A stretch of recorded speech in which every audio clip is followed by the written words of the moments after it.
Alright, we're live. Yeah. All right. Hello, internet.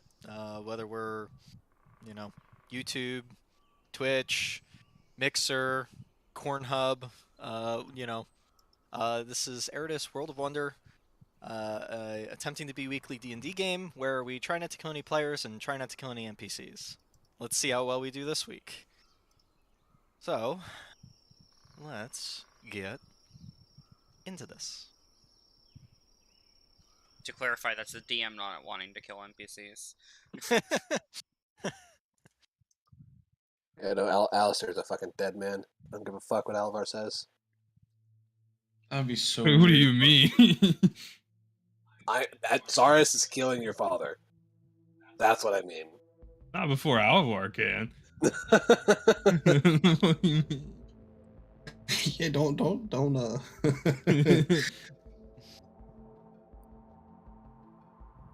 So, the last we left our heroes, the Lost Legion. Their friend got kidnapped. They weren't exactly sure what exactly happened, where he went, but he suddenly disappeared. After some discovery and some splitting of the party, which, is never a good sign, they managed to figure out what happened to him, as well as some previous party members. The group, deciding and trying to prioritize what's the most important thing to do, decided to go after their friend, while keeping everything else kind of on the back burner in the back of their head. While trying to put the pieces together, they came upon a new party member, Cobain, a wildfire druid from the land of Hadru. With that, the party has collected materials, managed to kill a small troop of underlings, or peers. You're not exactly sure what they were to the intentions of Alvar's father, who you managed to figure out is the one who had him kidnapped. The party, managing to figure out the person who kidnapped them, set up a trap, or what they thought was a trap, until they discovered that a green dragon was the one involved with the kidnapping. Party got their butts handed to them because they were not expecting such, and so they had to just let the dragon go. Magical abilities, being able to dodge things they didn't expect, and much more led to a very confusing and kind of eye-opening fight. With this, the party decided to regroup, gather more materials, and then begin a straightforward trek through the woods to the city where they believe Alavar is being taken. So, as you were traveling through the forest, being attacked by a pack of displacer beasts towards the end of the evening, you settled down, going about a mile or so more. What would you like to do?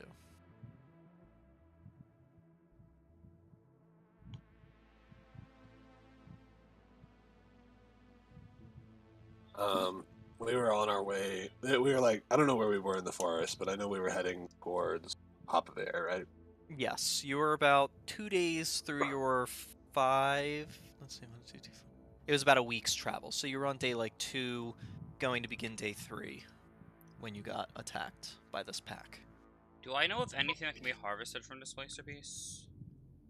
Roll a survival check. That way I'm not wasting their bodies. Yeah.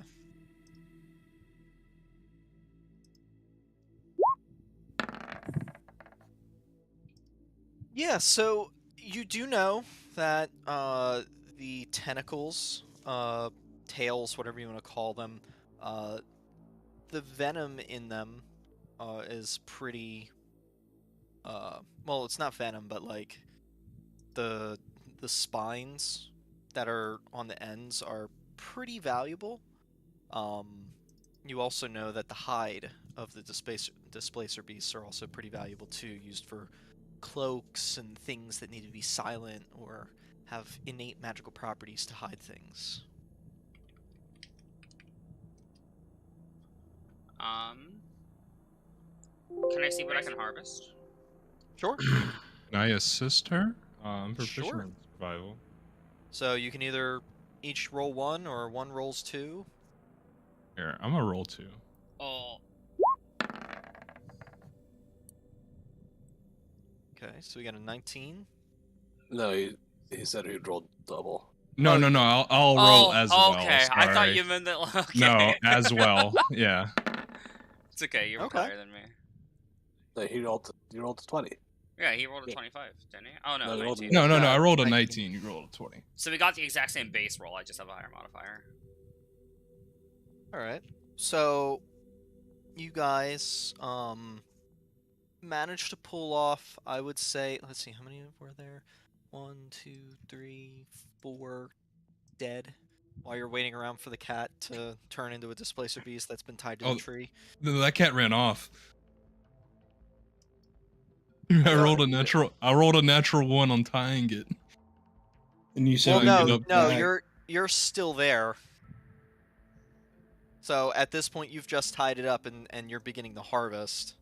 So the cat's still there. But you managed to pull off, I would say, 4 tentacles, the paws, the pads on the end of the tentacles. And I would say 3 displacer hides. 1 in good condition and 2 in okay condition. You said 2 in good and 1 in okay. Yes. No, Or yes, opposite. one in good, 2 in okay.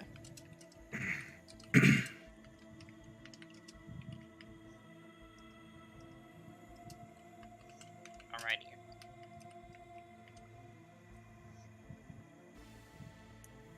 I would say we would just continue. Yeah. Running through the forest. Alrighty.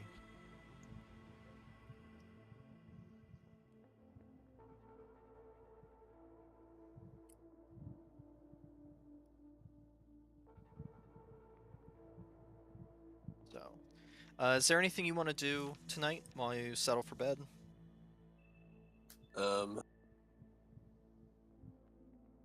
I want. Well, when we get there, yeah, like, so after I set up camp and cast the dome, I want to see if I can contact. It's because it's been a couple days. I want to see if I can contact Alavar Dream again, and see if he knows where where Fenrir took him after our battle. Okay. So just to make sure, we left that area, right? Because we're not around that cat anymore. No. Yes. Okay. I just And make you sure. you did realize halfway through the harvesting that the cat disappeared from the tree.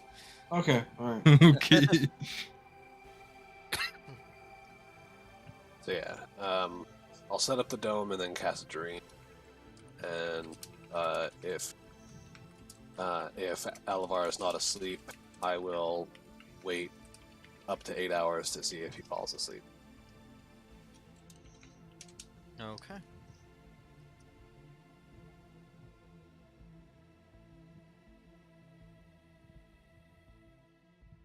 I would say that he is asleep at this point. So you were able to make the connection right away.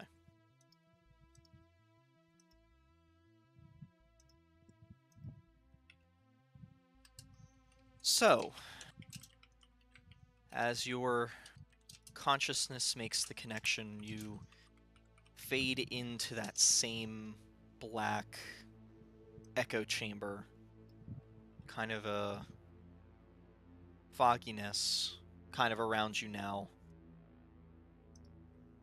This fogginess wasn't around you before when you were able to contact him, but seems as though there might be some difficulty making interpretations or so. I'll just call out for Alavar. See if I hear a response. Alavar, you're in a dark forest with massive amounts of fog rolling through it. You suddenly hear a cry out in your name. Zaris? Zaris? Hello? I'll look around. Do I see Zaris anywhere? Your voice echoes out between the trees. Roll just a straight charisma check.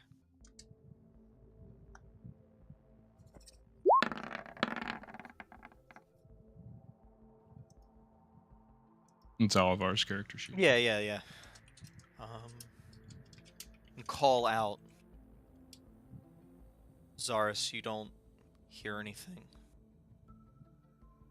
I'll using the spell. I'll try to because I can control the dream. I'll try to control it, bring his consciousness to me. If I can do that. Okay.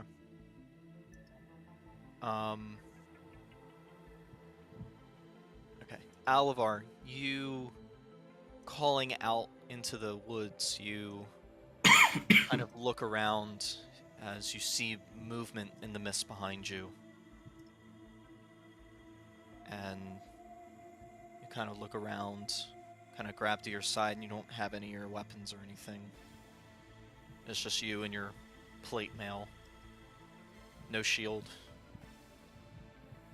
Can I try to cast daylight? And, throw up some sun in the air? Okay. Yeah. So you're able to cast daylight, and you burn off this ring of fog.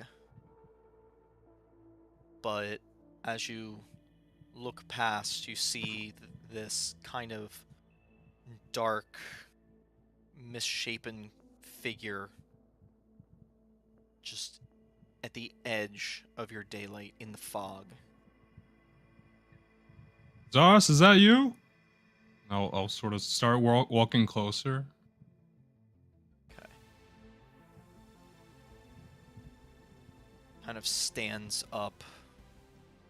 You see it's kind of this lanky, almost grotesquely elongated shape. These spines kind of begin to unfold and stretch from the elbows and the knees.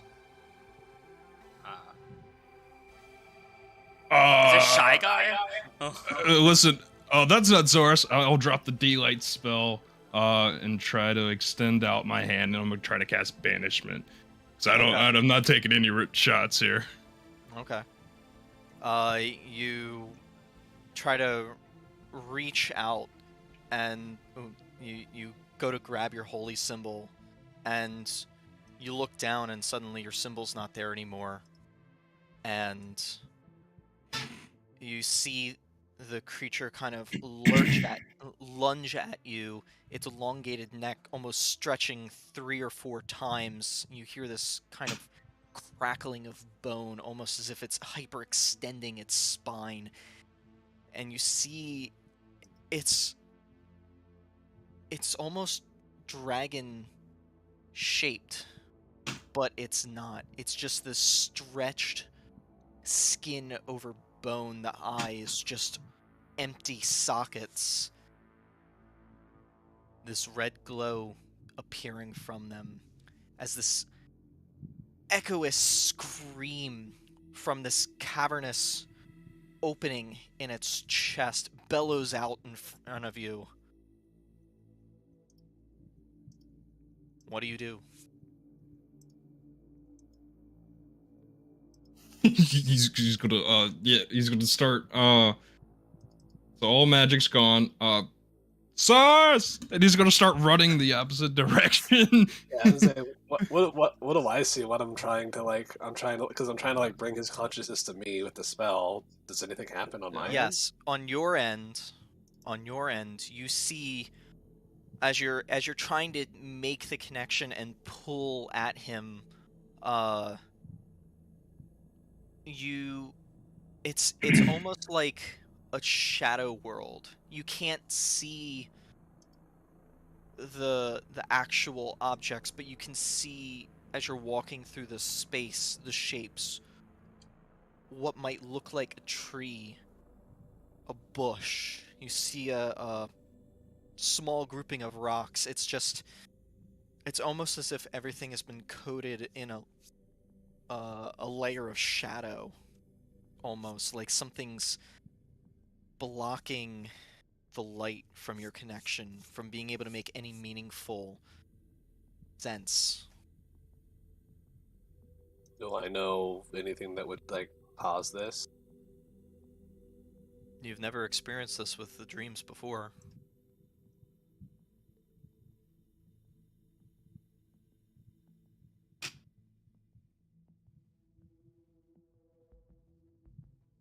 Yeah, and Alvar's just slipping and sliding through the mud as he's trying to run away. Mm-hmm. And you're just coated in mud. You keep slipping and falling as this creature is just tearing down trees behind you. Let's see. Nope, it is not able to. Zaris, to your right, you hear what sounds like the crack of tree limbs, and then the sudden blast of sound that sounds like a tree collapsing to your left. I'm gonna look in that direction. What do I see? You don't see anything right now. You'd have to get closer to find out. Well, knowing that something's interfering, Zaris is gonna try to calmly. He's gonna think about it for a second, and he's gonna try one other thing. He's gonna sit on the ground, kind of in like a meditative stance. And he's going to concentrate as hard as he can to try and, knowing that something's interfering with it, he's going to try and create a path rather than like trying to like change the dream drastically to like try to like bring me to him or him to me. I'm going to try to see if I can create a path from me to Zaris in the dream that I can follow. Or, no, sorry, from me to Alavar, not to Zaris. But yeah, so I'm going to see if I can create like a path through this like fog that I see straight Okay. that will lead me to Alavar. Okay. I want you to roll.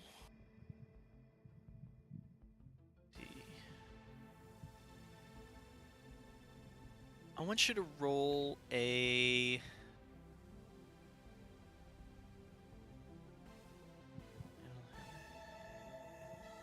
Just a straight wisdom for me. Balls. This is how well you can put your will against whatever is combating you.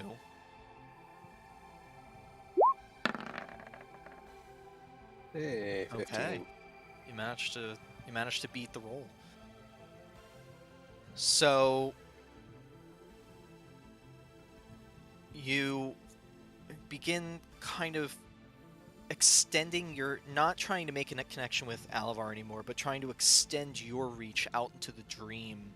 And as you do this, the shadow begins to fall away. You can begin to see more of the shapes. It's almost like outlines of shapes. You're in this black echo chamber with the fog, and you can begin to see almost the highlighted edges of trees and rocks and bushes and the leaves. It's like almost like a reverse sketch. Instead of black lines on white paper, it's white lines on black paper with shades of gray adding details and edges. And you can see, you can feel movement to the front left of you, and probably about, you think to be 400 feet or so away from you. You reach out and stretch, trying to carve the fog away. Alavar, you notice an area where the fog has pulled away almost, it seems. And there's almost what looks to be like a path where there's little to no fog as compared to everywhere else. Yeah. I'm running towards that path just to try to get on it. Okay. And if I could throw a guiding bolt like towards like the scaly dragon at this point. Okay. You... I can't remember. Do you need a holy symbol for guiding bolt? Here, I'll post it. Oh, that's not. Let's see. Verbal semantic. Not material, so no. Yeah, you don't need somatic. So yeah, you throw a guiding bolt behind you. It will hit. So you manage to hit the creature, and it kind of cries out in just anguish. But it's terrifying though. And it just chills you to your core, knowing that you don't have any weapons or ways to protect yourself, and you're all by yourself. So you keep running. And this doesn't feel like a dream to him, right? Like this feels real, right? This feels real. Like you're actually there. It's like I woke up at the campfire or like on the ground. Yeah. The past 2 days you woke up in a cave. And you were there. And you didn't really see or talk with Celeste. You were actually locked in a cage at this point. Is that before or after the dragon? This is before this dreamscape. So the last thing you remember is Okay. you were in a cave, in a cage, and All right. you've been there for like a day and a half. Yeah, and to my knowledge, just so we know, I have no idea she's a dragon of any sort. Right, yeah, you were Okay. knocked out during that entire encounter. Okay. So you manage to keep running along this path. It's almost as if it's just this winding trail between trees and rocks, and the ground here isn't as muddy. It's more stable, and you're not falling as much anymore. Almost as if this was made for you to get away. And you just keep running. What would you like to do? Don't know it's a dream.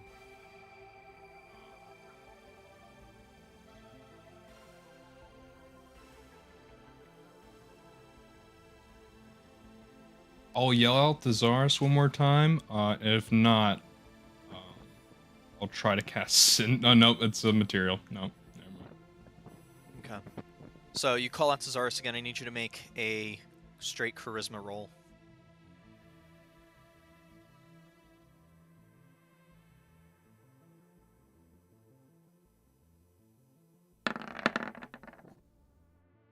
Hey.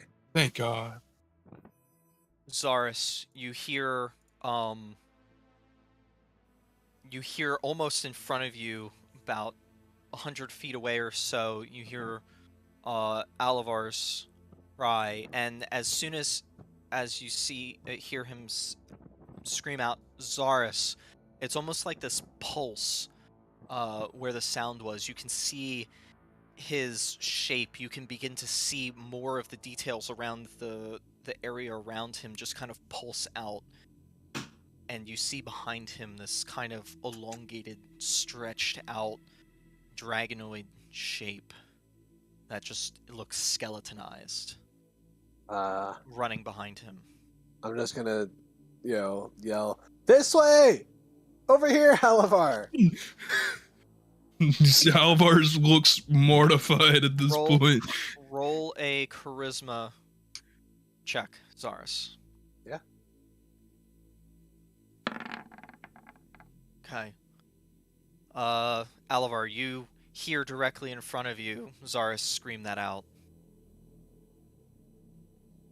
Do you keep running? Oh yeah. Oh yeah. Okay.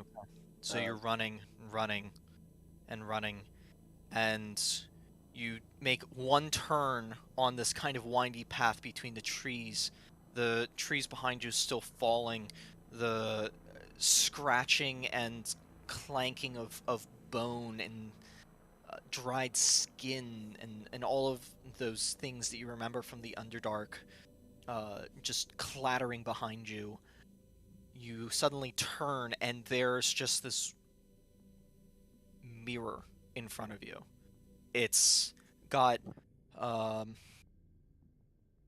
kind of rusted out bronze edge to it. It's if it was in pristine condition, it would be a beautiful, ornate mirror, probably about 8 foot tall by about 5 feet wide. It's giant for a normal mirror, but you see it, and instead of looking back at you, you see it's kind of like this black echo chamber.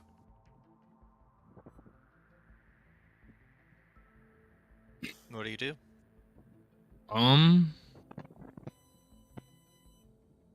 Doris, I'll yell one more time. But I would also like to go and see if I can stick my hand through it. Well, this is still about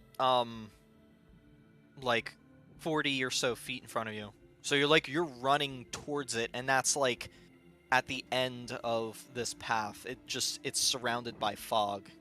That's like the same direction I was hearing Zara's from. Yes. Okay.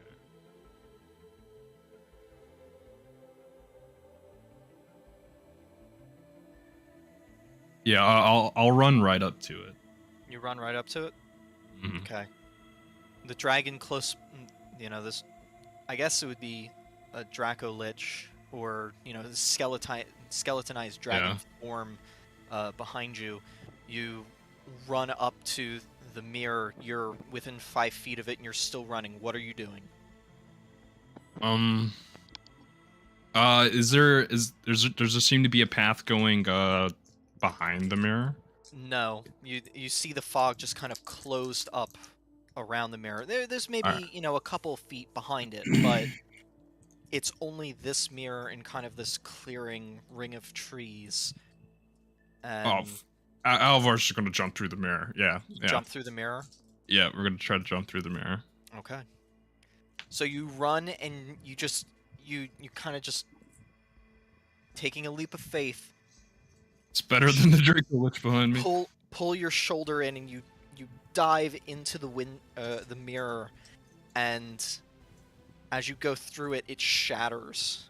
And Zaris, you see in front of you, the reality shatters in front of you. There's this sudden realization of all the dull colors where Alavar was running, and you see the figure behind it.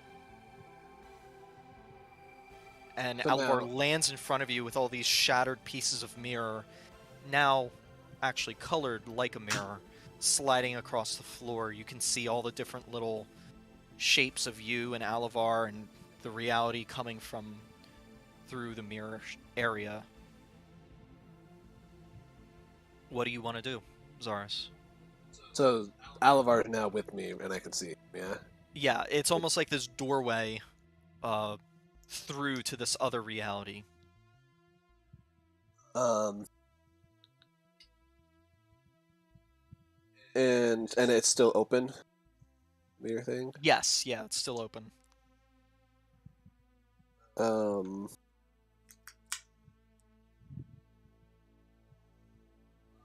want to... can I cast... Because it looks like it's like the mirror. The mirror is is the frame of the doorway. The mirror still, right? Yeah. Yeah. Can I try to cast Arcane Hand to grab the frame of the mirror and just crush it to like try to close the doorway? Yeah. Yeah, sure. So I need you to roll a strength check with the arcane hand. Okay. I think it was like a +5, right? It has a +8, and it Yeah, has +8. advantage, Yeah, that's and crazy. it has advantage on strength checks. Mm-hmm. So that's a Yeah. 28. Yo.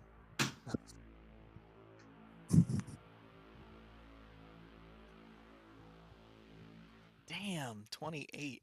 All right, let's see. Natural 20. So Yeah. So you summon the arcane hand. It's floating there, and it grabs the edges of the mirror, and it just crushes the reality, and it closes the doorway completely. And the frame of the mirror, after it's crushed, as you let go, the frame just falls to the ground, clattering like metal. Jesus Christ, what was that? Oh, you tell me. Oh, I didn't know if this was a dream or not. Well, what the hell did she do to you? What do you mean? I've been locked up in a cage. I haven't seen her in days. He's sort of just like hyperventilating. This has never happened in a dream before. I've never had an issue with controlling it. Nor have I ever seen a doorway to what seems like another dimension inside of a dream.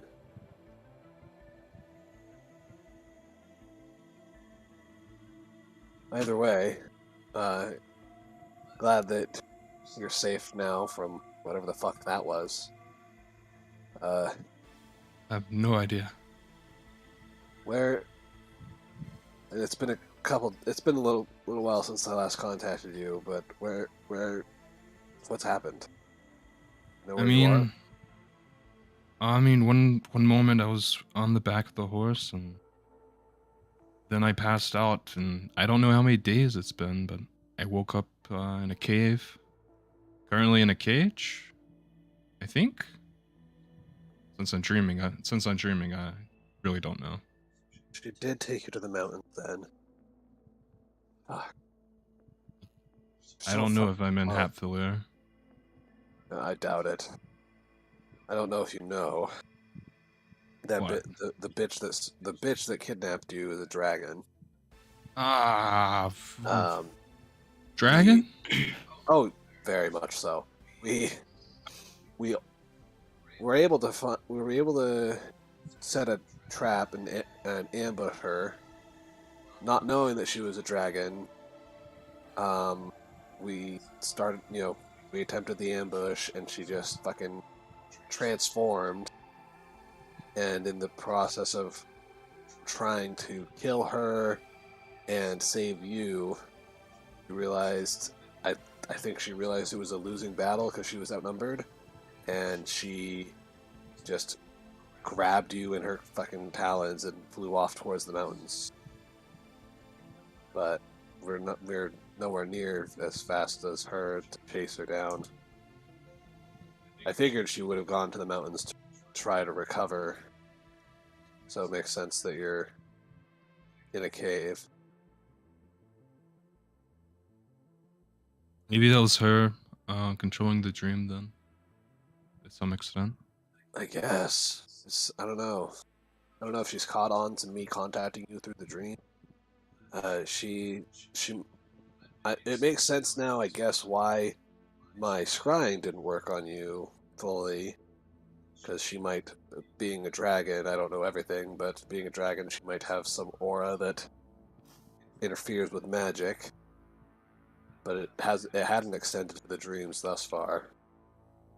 Either way, we're on our way about halfway to Hopver from the bridge where we ambushed her.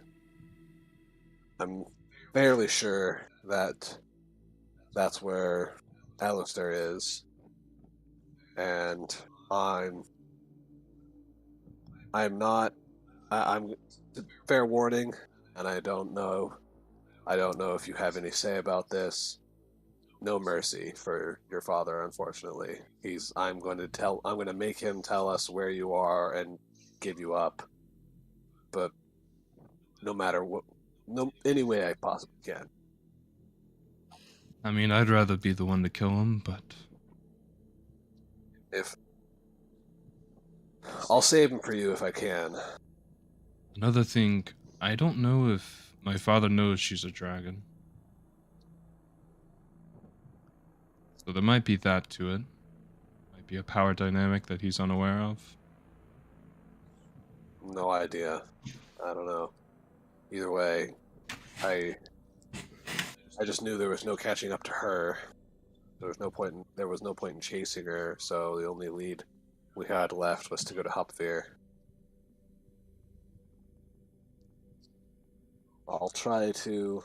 We should get there in about 3, 4 more days, maybe, and hopefully, I don't know No. what to expect, but hopefully, can hopefully I can force his hand for him to order your release. Oh, in the meantime, I'll see if I can find out where I am.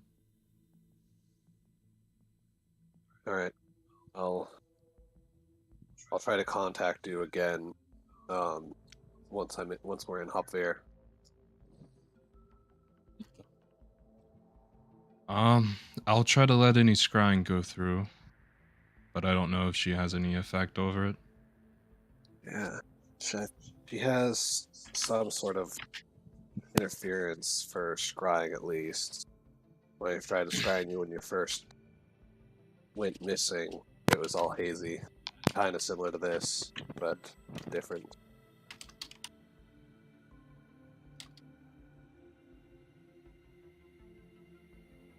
Oh, just be on your guard.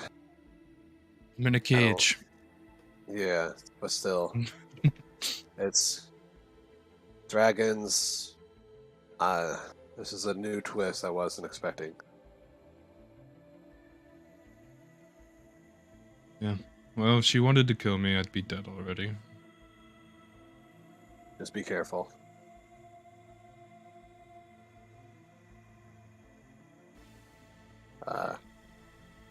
And then I will end the dream, I guess. Okay. So, as you guys finish your conversation, also taking a bit of a breather, and trying to reassure each other, you let the connection fade, and the dream dissipates. And Zaris, you open your eyes. Back with the others.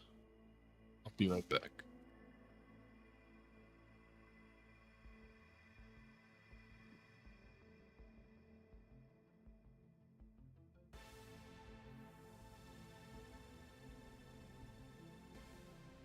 So, anybody else want anything to do for between everything?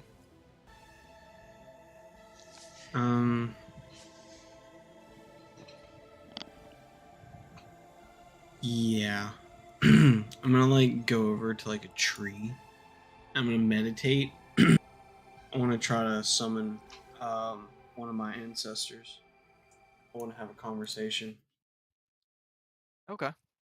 I'm gonna be focused on Zara. Alrighty.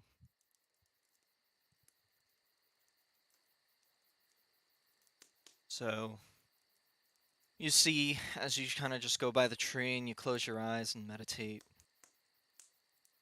you hear the crunching of leaves from the other side of the tree, and as you open your eyes and look, the hooded figure kind of rounds the corner of the tree and just kind of leans up against it. You're right. Yeah. Wanted to try to have a conversation.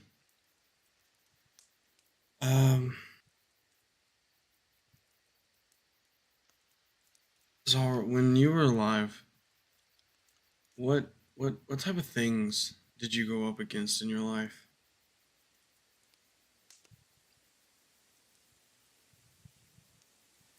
I went up against many a thing. I killed many a creature. I defended my tribe's leaders with honor. What do you mean? Well, There's much I could teach you. one thing I want to know is if you were a hero, why do you have chains around your ankles and your arms? He kind of like looks down and he kind of puts his one arm up. You can see the chain dangling around the wrist cuff. Puts his arm down again.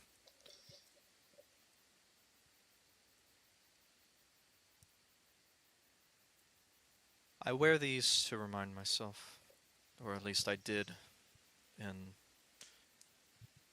my life, and they followed me here.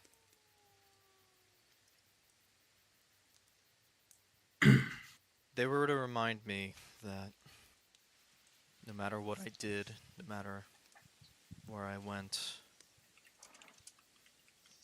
I was always chained to something. It was always holding me down, holding me back.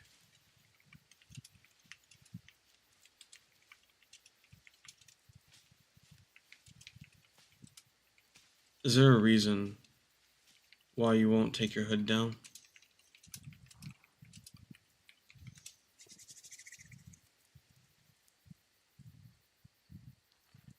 You kind of see this almost 1,000-yard stare from the hooded figure.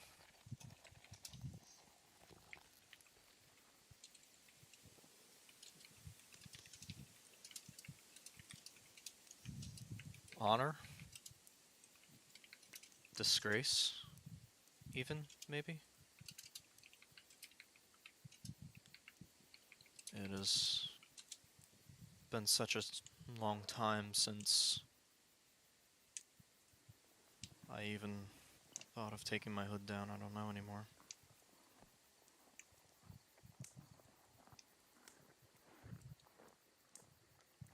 I mean, I know what Helmira looks like. I know what Rahalda looks like. I still know what you look like. And you know everything about me. You've been with me for my entire life. But it still feels like I know nothing about you. Like, I don't know if you're some ancient war hero or a martyr or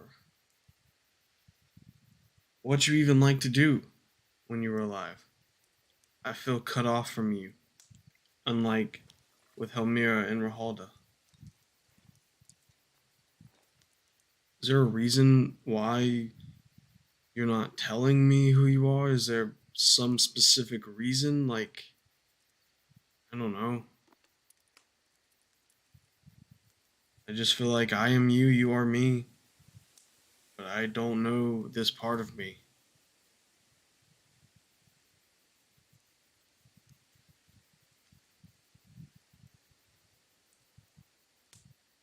Sometimes those that love you try to protect you from the things that they know.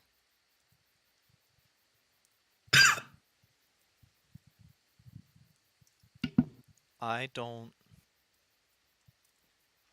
want to be like this. I don't want to hide myself from you, and I do my best not to. I try to answer all your questions and teach you the ways of what I learned and to help you grow to become a better man than I was. But unfortunately, there are some things that need to be kept hidden. Things that should go with you to the grave.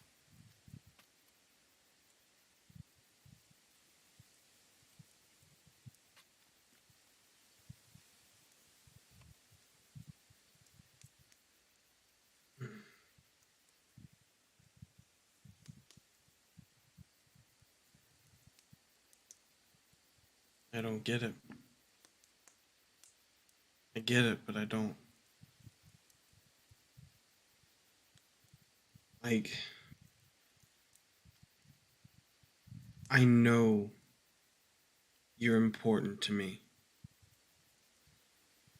I just don't know where you sit in all this.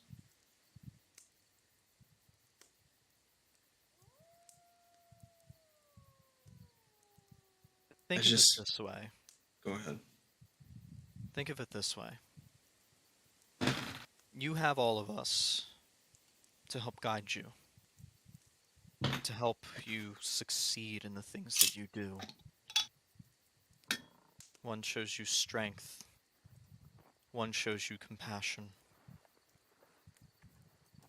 but also understanding you, your background, the family that you came from. Someone also has to teach you restraint. When to say no, when to move on.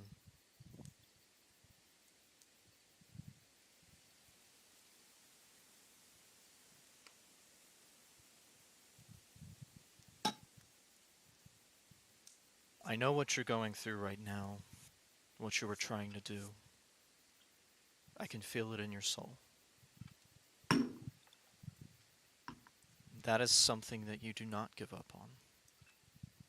You push forward.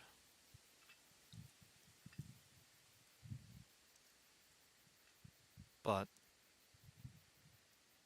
there are other things that you should not.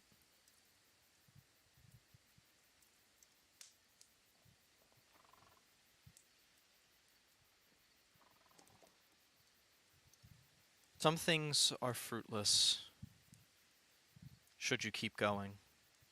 Diminishing returns, or just you might turn the wrong corner and find yourselves faced with something that you cannot defeat. Was it worth turning the corner? Well, what are you saying that I'm going towards that's not going to lead to any value?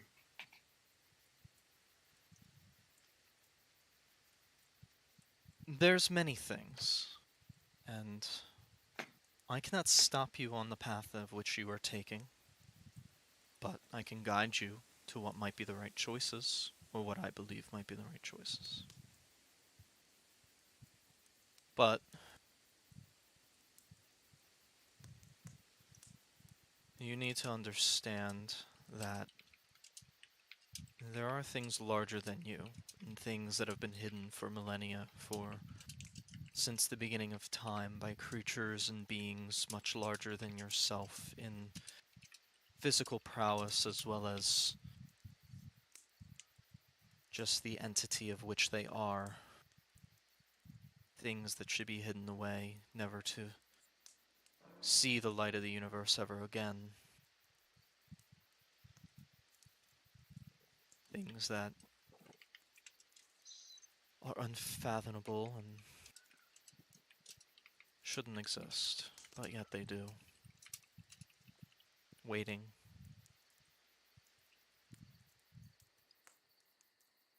I'm here to help guide you of what those things are, what they might be, what they might become, to show restraint of what you shouldn't learn for fear of losing yourself.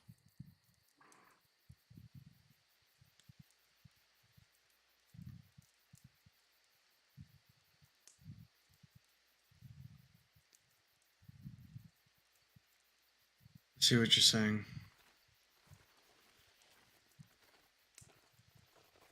I get it. But I think my heart is strong.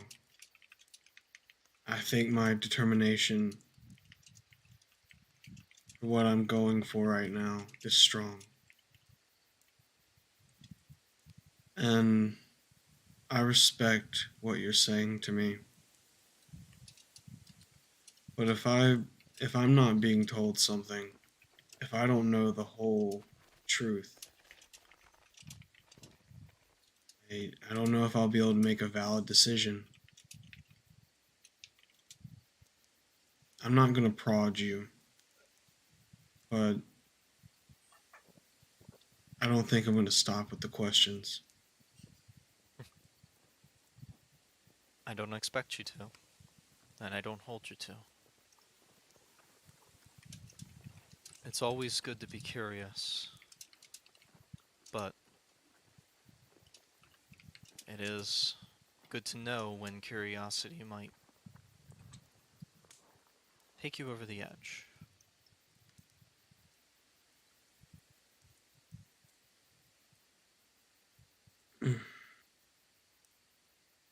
All right. Well, He yeah. puts his hands up over where the hood is, and he begins to draw it back. Underneath of the hood, as he draws his hood back, you see a shaven head. You see these tribal markings along the one side of his face pulling back to the base of the skull. And you see as he finishes pulling it back and he looks at you, the right eye, whereas the left you can see a pupil, the right eye is just completely white with a large scar running down the face, splitting the tattoos that are on his face. It almost looks like a lightning bolt of some sort.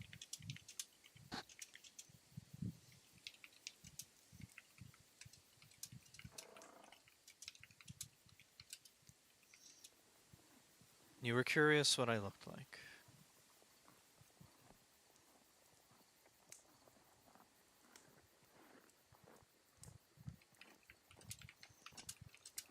Wow. It's nice to meet you.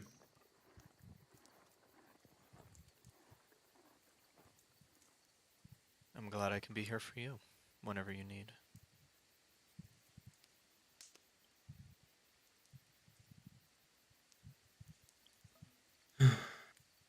All right. Well,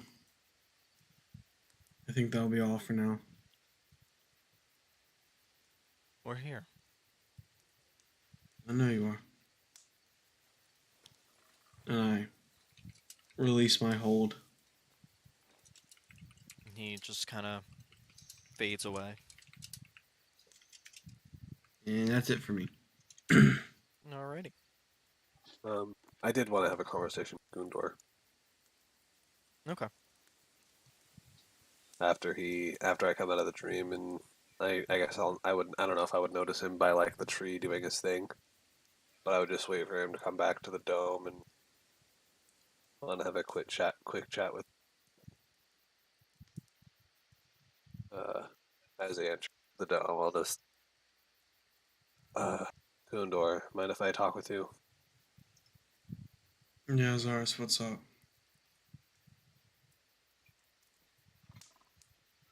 I've been thinking lately, and I don't know if I'm assuming you're as desperate as I am, and you're willing to go to any lengths necessary to save Palavar, right? Yeah. Um, if we happen to run into Fenvir again, this is dangerous, both of us.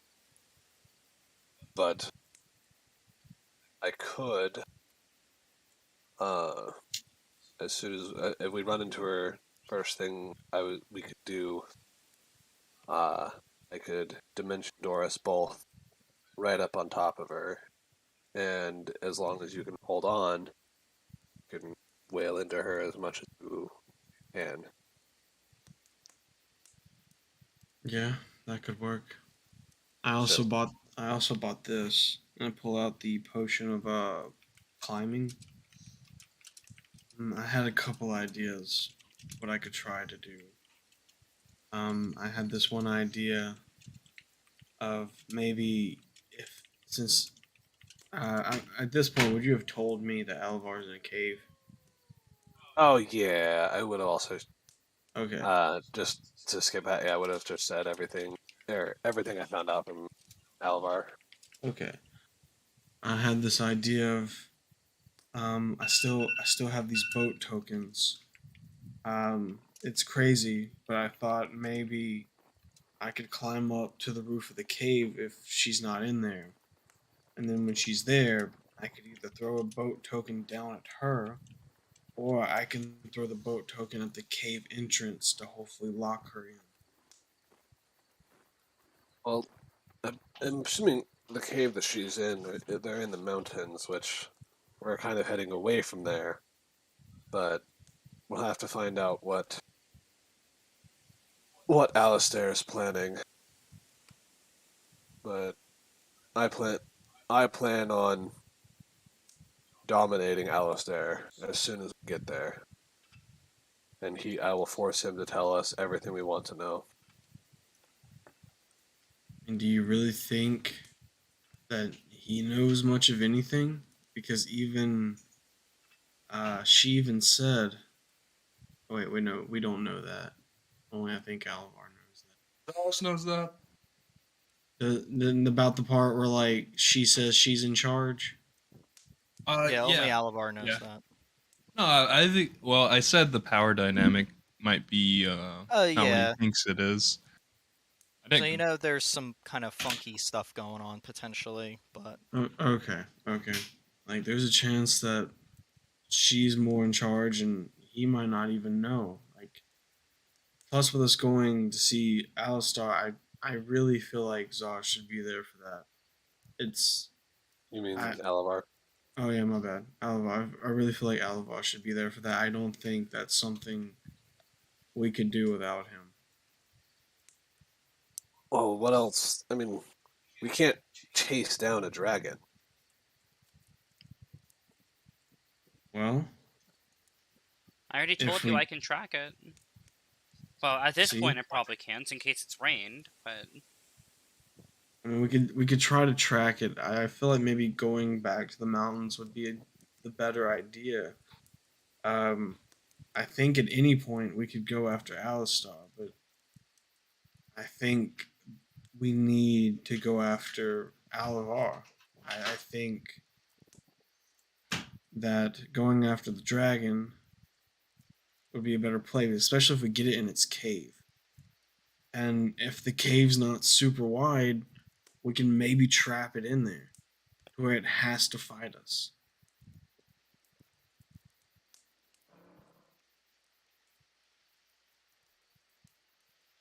Like I have a few other things. I have this rod that when I click it, it doesn't move. Like we have options here. Yeah, one of those. Oh, he's got one of those too. We can do a combo. Um, Big ladders. I I mean it's up to the group.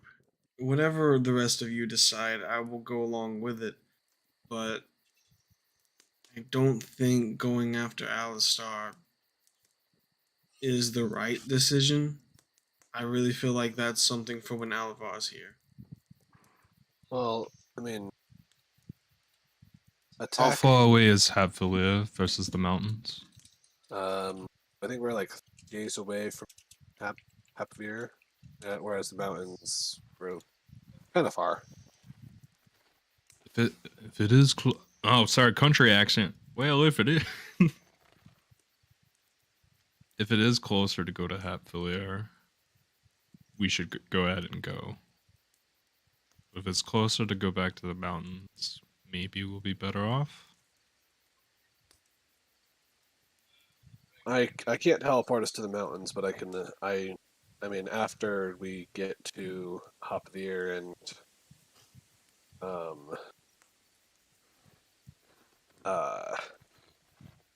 interrogate. Because, like I said, I can force Alistair to tell us everything we want to know.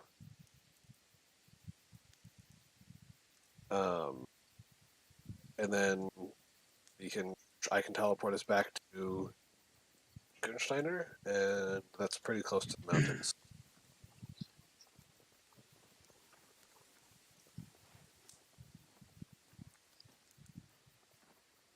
Xiao, what's your opinion?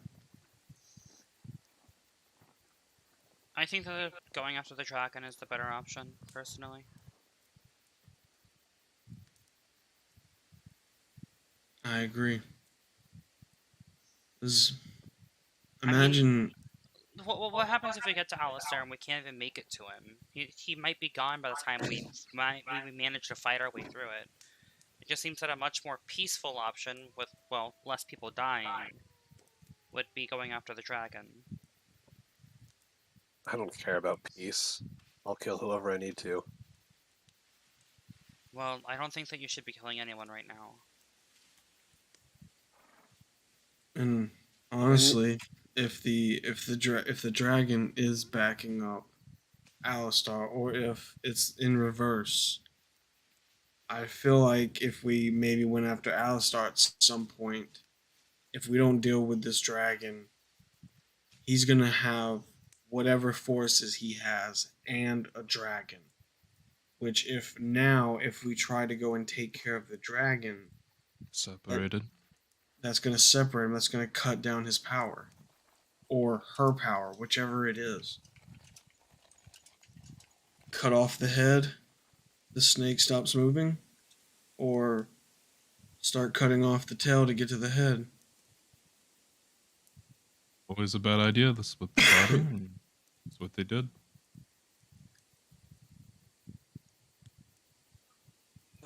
It's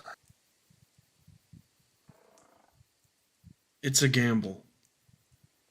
But I don't know.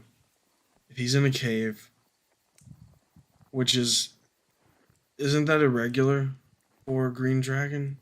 Don't I they mean, usually from what I research, or well, from what intel I could gather, yes, green dragons usually stick to forests, but it makes sense to me why she would go to a cave to recover. It's easily defensible. so let's do it.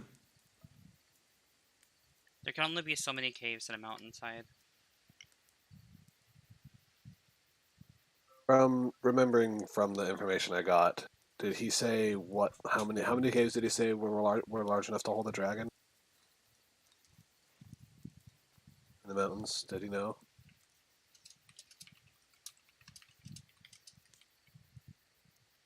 Because I remember he said there was a lot of caves, but I think he said there was only like that that he knows would be able to hold a dragon.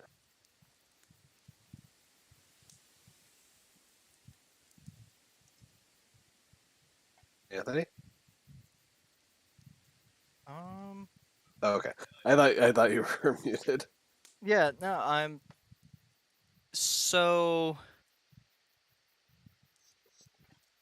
Let's see. I mean, he did find out about the 2 caverns. I'm just trying to piece together what information you do know about where, so I can answer the questions correctly.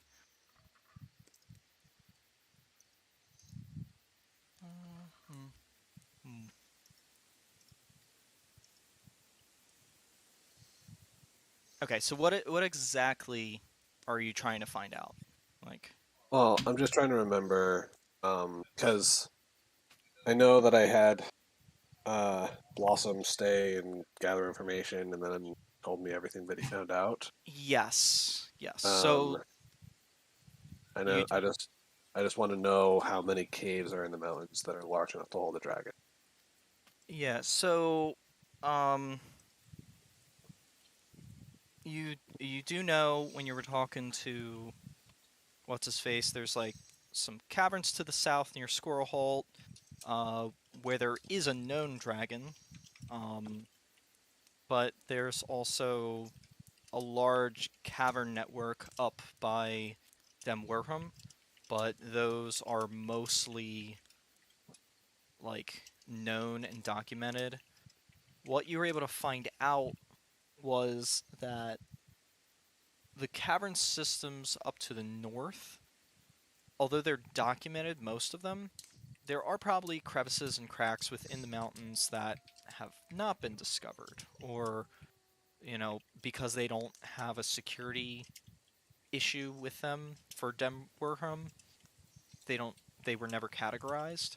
So there's probably of ones that could fit a dragon, there's probably potentially dozens, but Uh, not more than 100, because even though the mountain range is big, there's not many peaks, like high peaks, which dragons typically like to take. So, um, it's kind of limited on the number of houses or caves that a dragon could call home.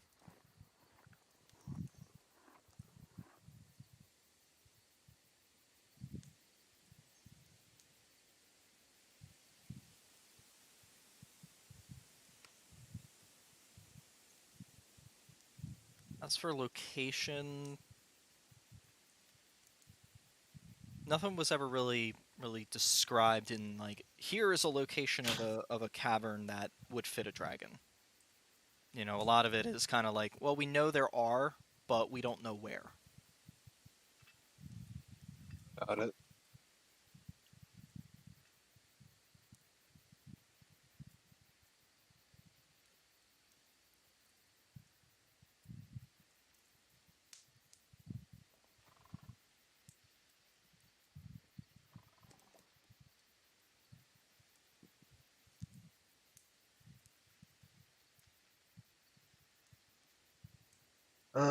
Yeah, I guess I can do our best to find stuff. I don't know. I can tell. I can teleport us back to Goonsteiner. If this is what you want to do. Well, I think we all need to be in agreement of it. I don't feel like we should just go a specific way.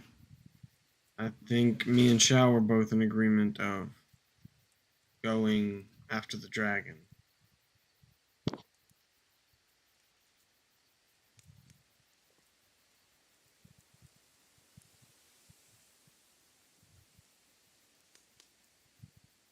So like I said, we'll go either path. I think the dragon route might be more promising,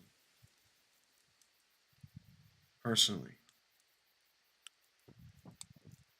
The only thing I'm worried about with the dragon is being unable to catch up to it, but depending on the injuries that we were able to do, maybe it slowed down.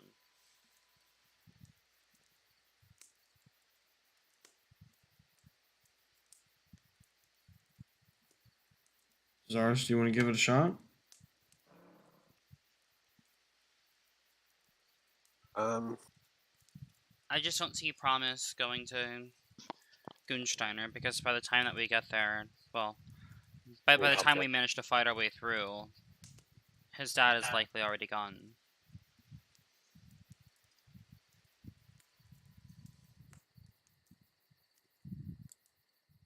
And then, like you both were talking about, he might not even have the power in their relationship like he thinks. So even if he tells her to give us Alavar back because we threatened him within an inch of his life, it doesn't mean that she'll do it. I not care for him at all. All down for the dragon slaying.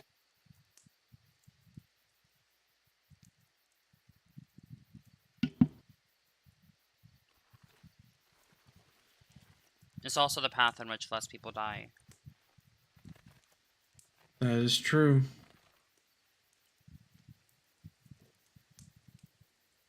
So, Zars? I'll teleport us back.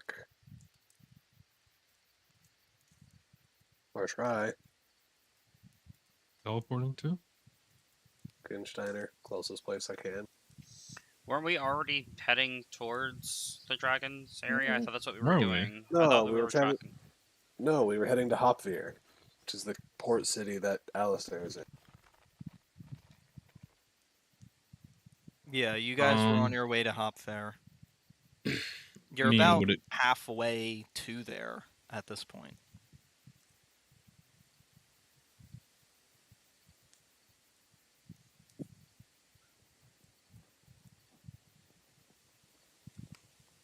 I'll try to scry on Alvar once more.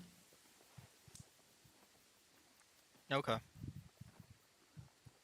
As we're all sitting, or yeah, I'll like cross legs, sit on the back of the Drake.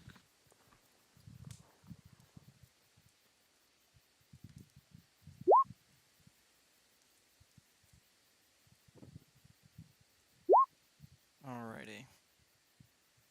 Um.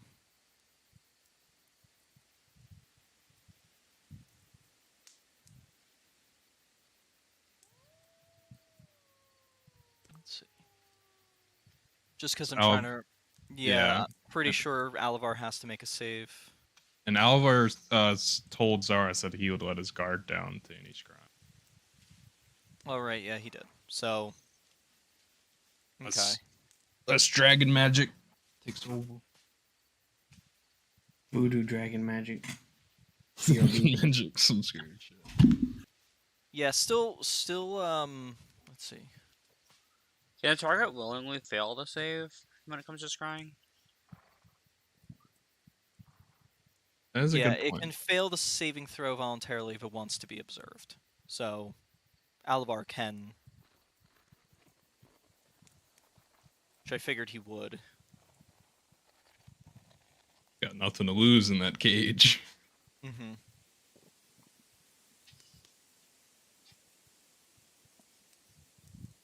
Alrighty. So, you managed to. What does your scrying spell look like? It is it's a clear crystal ball, and inside of it, it has just these small embers that sort of flicker and change, sort of uh, like one of those fancy globes that like glow in and out.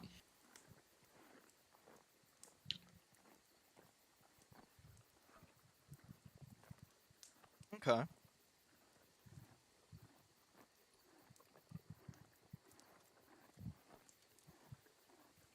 So, as you look into your crystal ball, you see this image begin to kind of shimmer and float its way in, the embers kind of creating this ring and this edge around the image.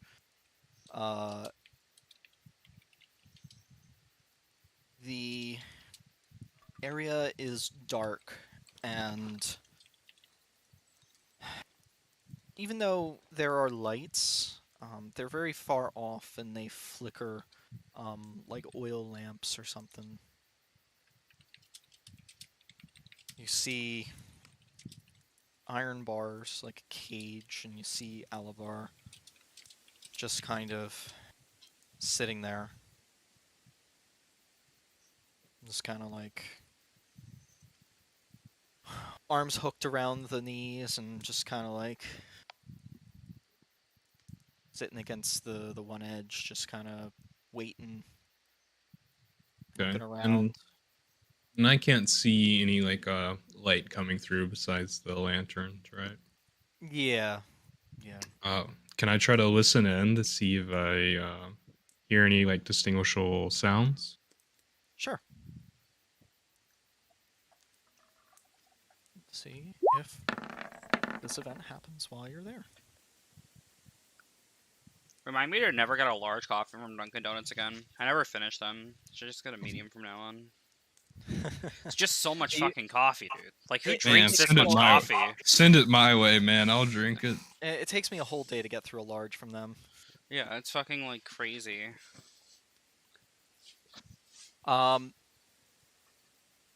So, see if the roll for you works.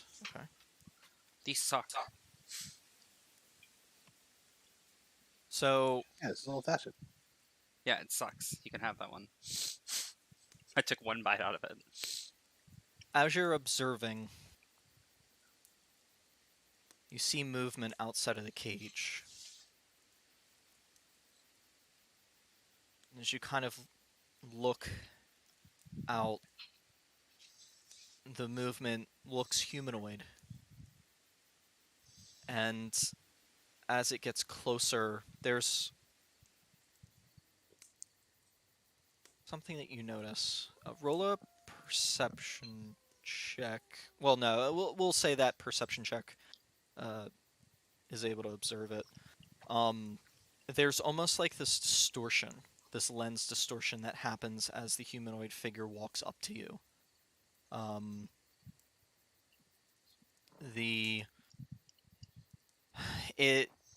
The vision around it almost goes like a fisheye lens, and it twists and almost extends the imagery around it. And you hear the voice come through. So, you're finally awake. Guess I used a little bit too much last time.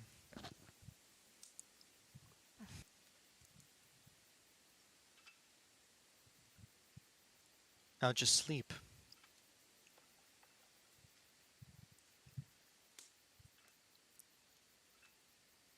Oh, do you want me to? I mean, this is sort of weird. Okay. This is the coolest drawing ever, where you get to say what happened. Yeah, I get to say what happens. Seems I've been out for a few days. Must have been having fun.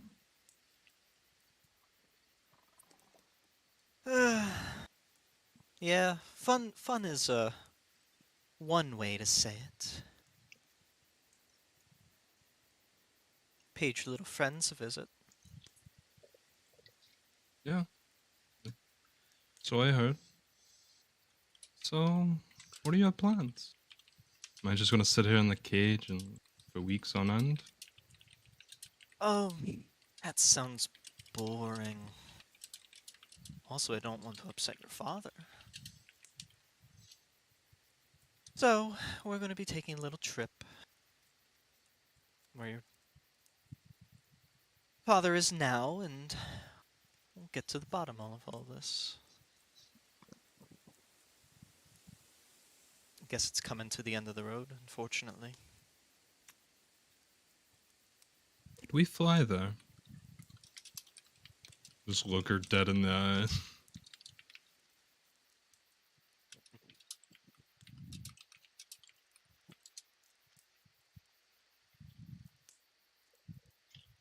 So it would seem, potentially.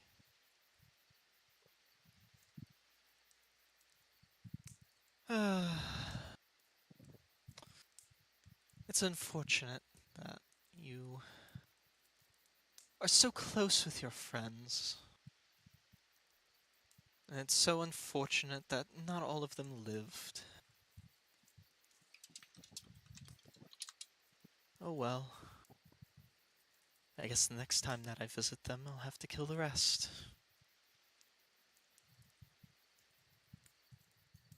She bullshitting. I mean, I sort of know she's bullshit. Roll an insight check.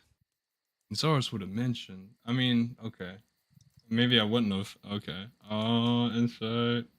Would have mentioned what?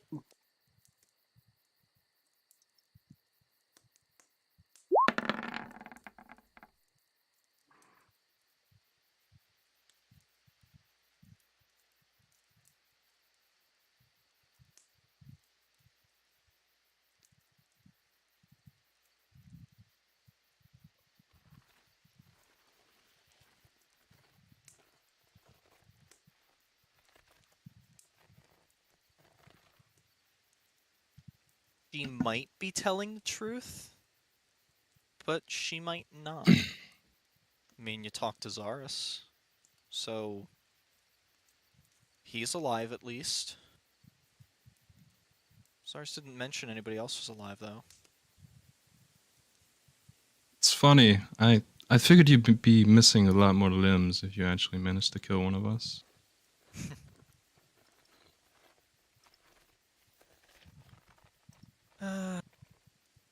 It's funny. When you have so many years to plan and make sure everything is in place, and you finally get to do everything you want, to get everything you desire.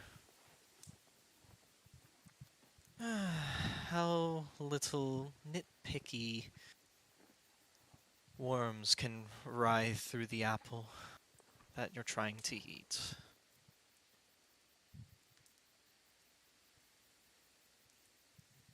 I wasn't expecting you or your friends to fuck everything up. But I have enough contingencies that not even you can stop what I'm trying to do. I mean, I have my doubts, but you feel like you want to elaborate. I'm all ears. Why would I elaborate to my enemy? For the I fun of mean, it? For the pleasure?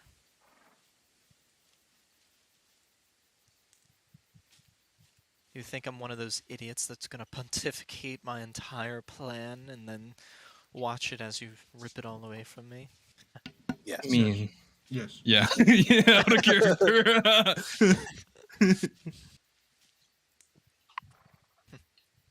I mean, what's the point of a good plan if no one knows it's a good plan? And for all I know, you're just still doing a lackey's job.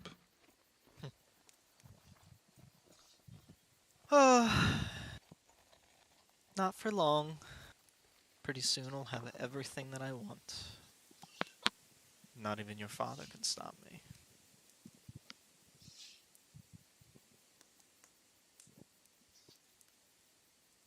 Then why even take me there? Seems like you don't even need him. You're right, I don't. And she pulls out a set of keys and begins to unlock the cage. She opens the door and walks up to you.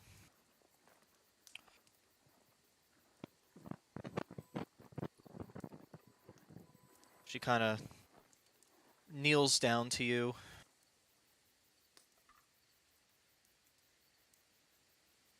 If I didn't need your father, at least up to these steps, why would you be still alive? Now, she takes off this necklace, and you, Cobain kind of sees the distortion as the humanoid figure shifts to Alavar. The distortion becomes worse and worse. Unfortunately, I'm going to have to do this. So that way, your friends don't know where you are. And she takes off this necklace and puts it over your head, and the scrying is broken.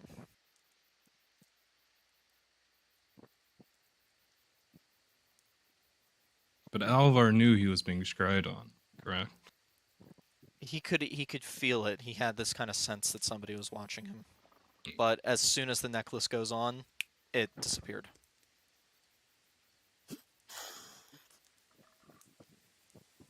All right, boys. It looks like we're going to have Valir after all. I'll tell him everything that I saw on the scrying. Alrighty.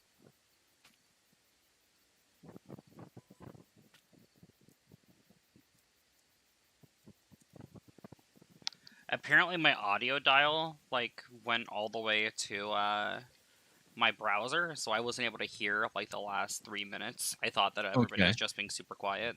So, quick rundown. Cobain scried. Cobain saw that she was taking Alvar to his father. or is currently about to. Like they're within like Like she now? is, like as we speak, she is taking him out of the cage and is going to start moving Oh, towards wherever his father is. so we do have to go to where Alistair is. Yep. Zaris is right. Haha. Zaris was right. Zaris was right. That's a first. Fuck off. All right. We'll keep making headway towards Hapfilia then. It was bound to Alrighty. happen eventually. Alrighty then. So you continue making your way there. Over the next 3 or 4 days, is there anything that you guys would like to do in preparation and talks? Uh, or- Definitely going to switch out some spells. Poisons. Oh yeah, you should probably craft some potions. No, they're gonna be poisons, not potions. I'm gonna paralyze. I mean, shit. just any potion. Any potions are potions. I do need to edit my spell list. a lot of the potions that I right, can right. make would be kind of useless. So As a druid, there is no editing a spell list. I mean, sorta.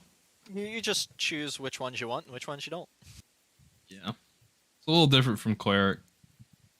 It actually works pretty much the same as cleric. Yeah, druids and clerics both have access to their entire spell list and just want to. Prepare. D&D.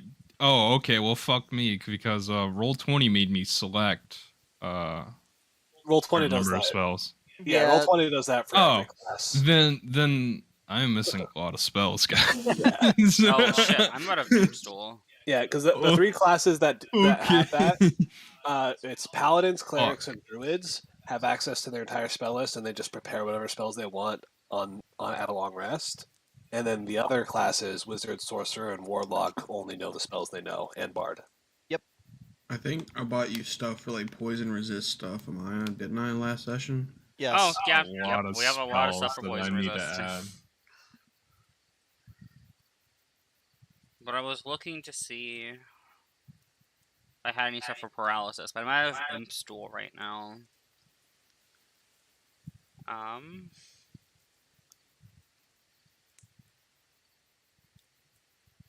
While we're traveling, can I check any caves that we're going through to see if I can find some Imp Stool? Sure. Sure. Roll a survival check.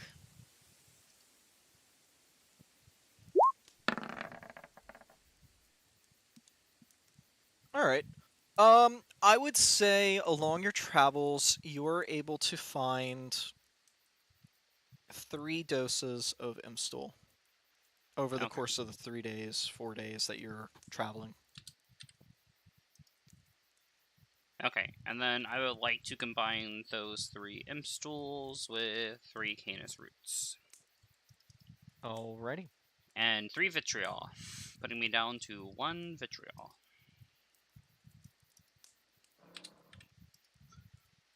And change Imp Stool back to 0, change Canis Root to 4. Because they always keep a large dose of Canis Root on me so I can paralyze people's faces. Shenanigans. Gotta love it. Alright, let's see. So, DC 10, you're in the wilderness, so plus 4, 14. So, Canis Root. Level 1, and Imp Stool is a level 1, so level 1 potions. So, it's a DC 14 for these potions. Alright, what So am I I need- rolling? It would be since you're kind of in the road and stuff, a dex check with the tools. Okay, 1 potion succeeds.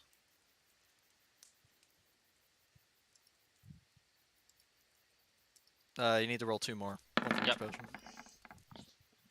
Second one succeeds. Oh, I forgot. You have to deal with that stupid drop-down menu and everything. Yep. And that one just barely succeeds. So you have 3. Let's see, let us get to the potions. Potion brewing. Here we go. Here are the effects.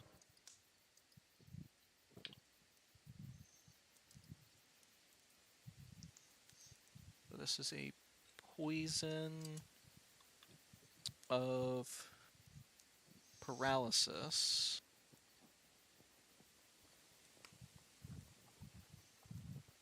These are the creature is paralyzed for 1 minute, and because it is a level 1, it's a Constitution saving throw DC 12.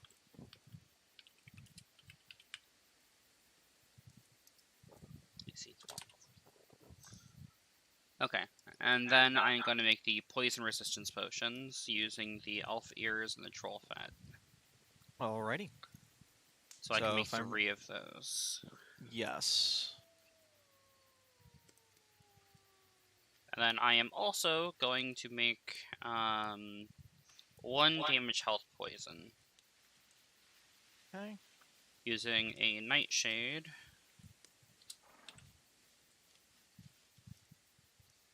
And troll fat.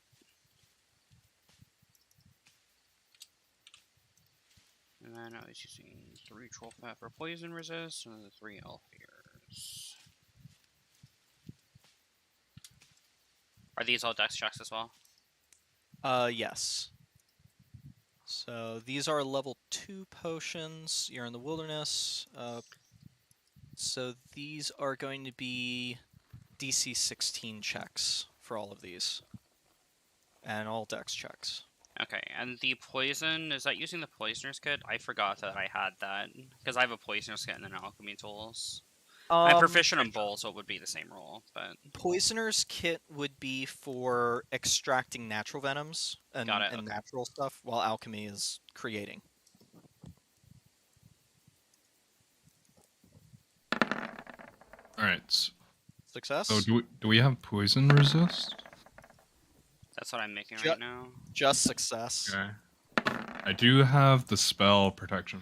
Success. Right, so those are the 3 paralysis, poison resistance, and then this one will be the poison.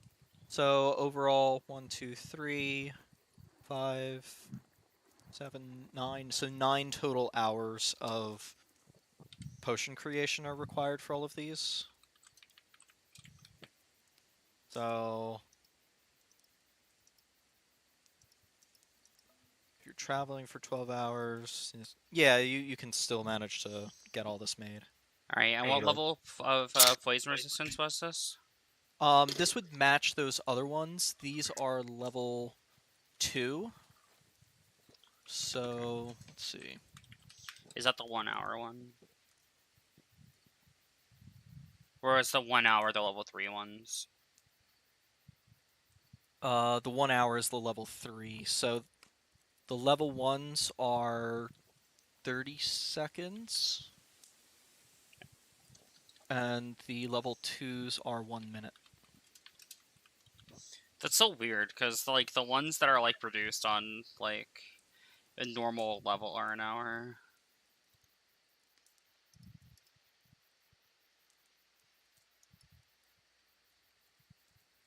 Okay, and this one is for the level 2 damage health. Okay.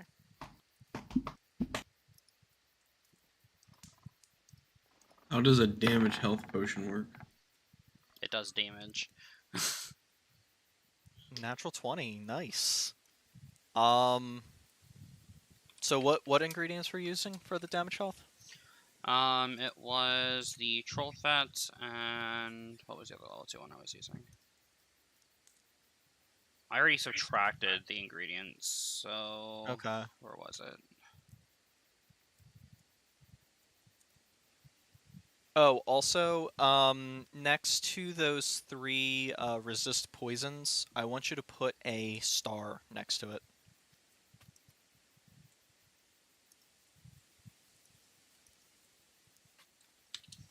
Okay, I'm gonna give 1 of those to... Oh fuck, I was only able to make 3. Uh,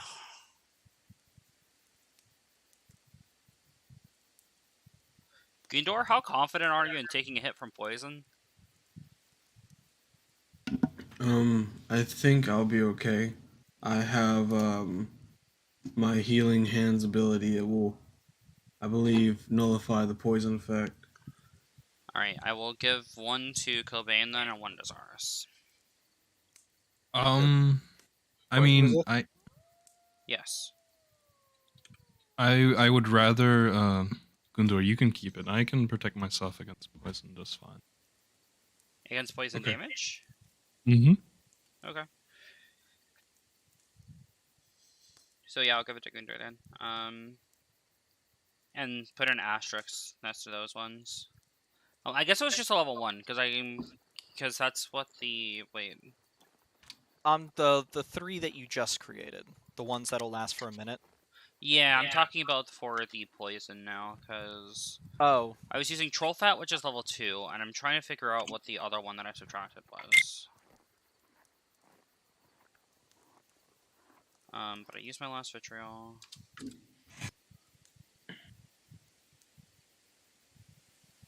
was it Nightshade? I know you had a little bit of Nightshade left. I do have Nightshade, but that's tier 1.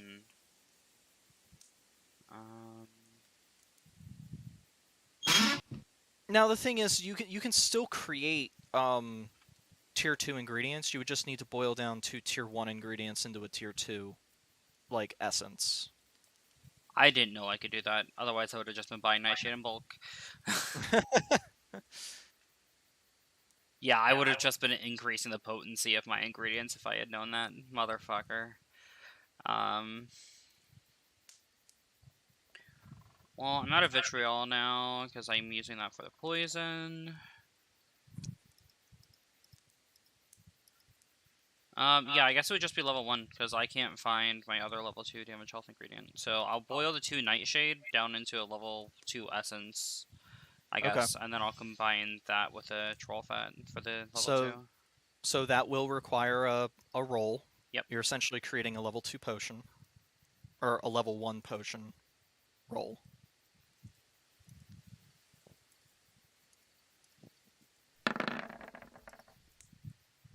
Okay, so you succeed. So you have the level 2 essence of Nightshade.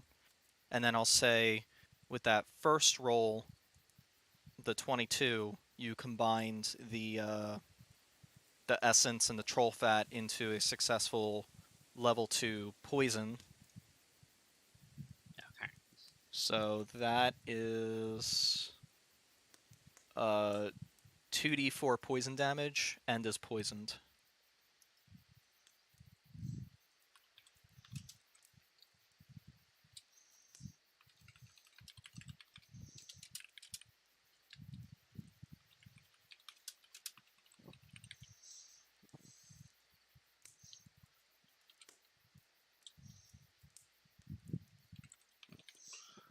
Okay. And then, what was the second roll for? The 30? Was that for a second potion you were making? No, I thought that was for the... Because the first 3 were for... No, those ones weren't poison resistance. What were my first 3? The first 3 were poison resistance. Your level Well, no, 1 because I haven't poison made 9 potions. I don't think. Well, the very first one's a survival. That was the Imp's tool. Then I you had a created... paralysis poison. Oh, the first 3 were for the paralysis poison. So Yep. the 18, the 21, the 14 were for the paralysis poison. And then the poison resistance was the 23, the 16, and the 22. Okay. And then for the damage health, it was the 30 and the 17. Okay. Okay. So, The actually, 17 was with the essence, and the 30 was the damage health. with the 30, you actually, because you also rolled a natural 20 on it, you distilled the essence and the troll fat and everything so well, you actually get 2 doses Nice. of level 2 poison. Okay. And then I will clean off some of my ever poison arrows, and I will apply the damage health poisons and the paralysis poisons onto some ever poison arrows. Okay. How many ever? So each poison can dose um, 3 arrows. Okay. Time to make a shit ton more arrow slots. Um, so Okay, it's so weird. You kind of clear off the ever poison arrow notches, um, and as you kind of like dip the new poisons onto it, the metal almost sucks it up like a sponge. It's alright, so really I strange. have 3, 6, 9 paralysis arrows. Cool. And then 6 damage health. Alright, we are set. I am done with alchemy shenanigans. Alrighty. Hop here. Let's go.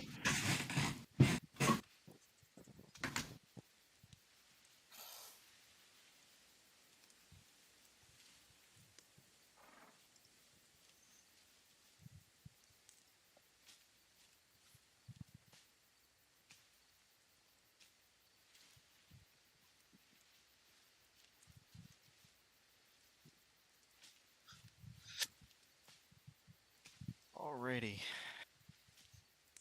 So, uh, let us take a quick 10-minute break, so that way I can pull together all the maps and stuff we need, since you are now entering uh, the town. Sounds good to me. I will put the stream on. Be right back.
This looks familiar.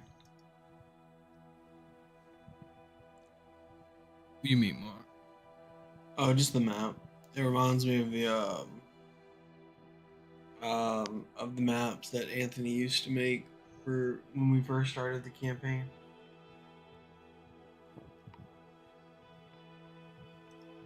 Oh, we're super tiny. I had to zoom all the way out.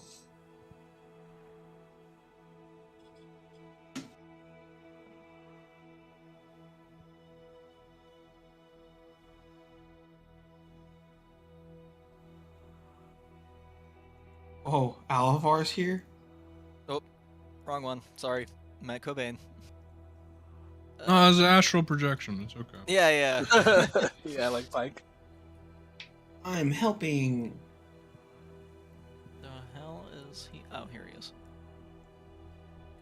There. All right. So you all are right there.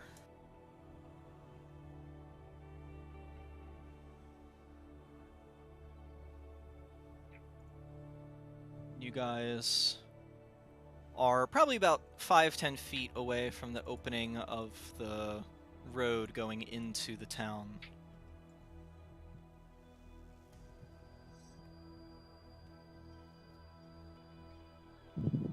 What would you guys like to do? Murder.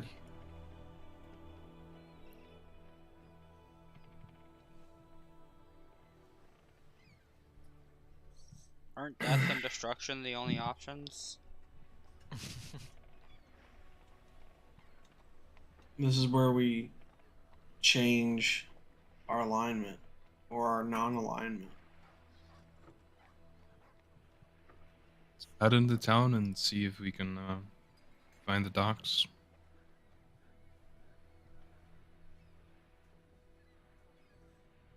Alrighty. So, are you guys like? Is there any kind of preparation that you guys are doing, or whatnot, or? I mean, I sincerely at the moment. I mean, I'm just heading into town. I just want to keep an eye out for anyone I recognize from like the scrying from when I did scry on Alistair, as well as for Alistair himself. Okay. So you guys should be able to move your characters. Let's just double check on this one because I did change the to hex grid and stuff like that.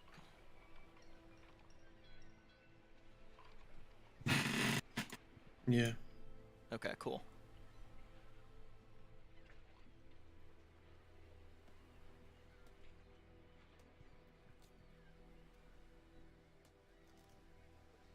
Alrighty.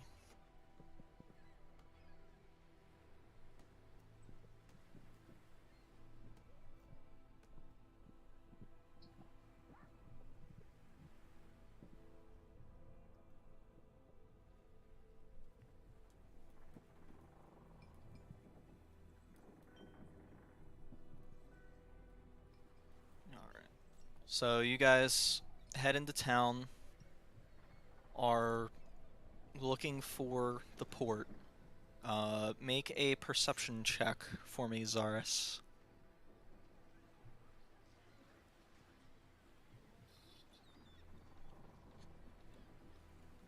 There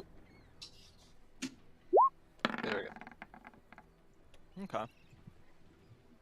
So, trying to scry, or not scry, but like look around, you know, just seeing what's happening.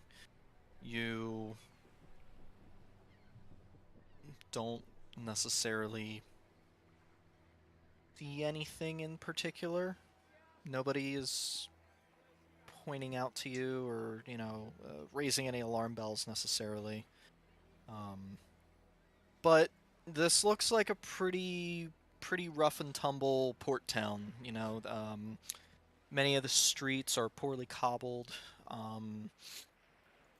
You know, the buildings, they all look kind of worn. No maintenance has really been given to it. Most of the people walking around are kind of rough around the edges and, you know, not particularly the best upkept and things like that. There's a lot of people wearing armors and hides and, seem to be armed in some way, shape, or form. So,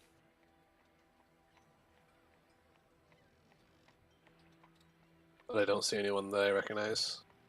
nobody you recognize.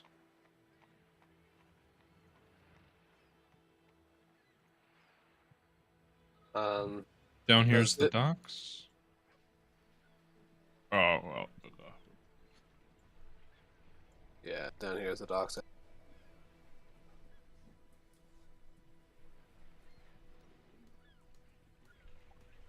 Um, does do any buildings look familiar from when I scried Um, as we head closer to the docks? Not necessarily. No. Yeah, no names stick out to you or anything like that.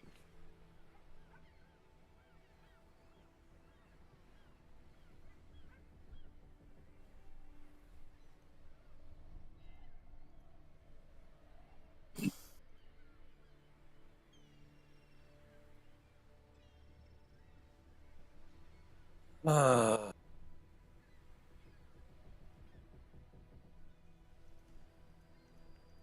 Well, I know for a fact that we beat her here. Or I would assume so. most likely.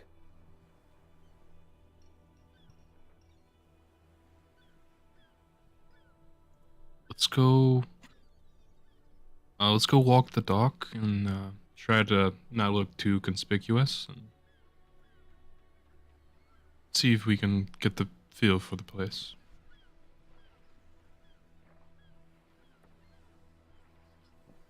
Yeah. Agree. Alrighty. So you guys head on down to the dock, and as you're looking about, I need whoever wants to check, make a perception check. I'll just. I don't know. We all have to make it separately. Can I... Yeah, it would be separate checks. Cool. Sure.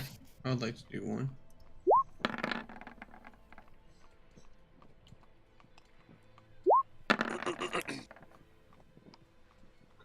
Cobain just failed. Rest in peace, Oh, talk about Cobain. it. Even with the highest modifier. So, Cobain, you don't really notice anything out of the ordinary. Nothing that you would recognize or be able to piece together, unfortunately. Zaris and Gundor, you do notice that the people around the closer you get to the docks and on the docks, you do see a little bit of uniformity beginning in what people are wearing. Um, there's a number of those armed people wearing leather armor or breastplates or things like that that have similar colorings and similar markings. Um, the weaponry is very eclectic, as would, a ragtag group of thieves be, but you're noticing more and more that there's a cohesion to a number of the people that are on the streets and doing some of the labor. You notice this as well, Shao. Um, the one thing in particular that you do notice, Saris, because you were the one that scried before, was that this kind of far end of the dock looks kind of familiar to you. Okay. I know we are in the right place. Good.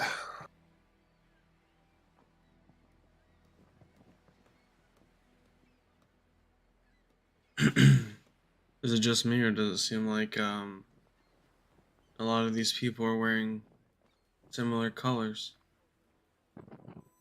I see it too. It's they're more than likely all work for Alistar. Well, I would love to be able to change my clothing to match, but as you all know, I no longer have that luxury. I mean, we could try to knock one out, and you could take his clothes.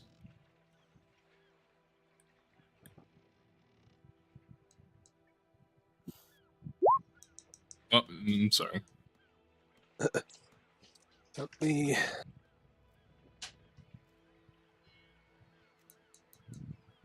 Let me see if I can. Does it look like the people that are working on the docks? Does it look like they're talking, or does it look like they're just quietly working without saying it?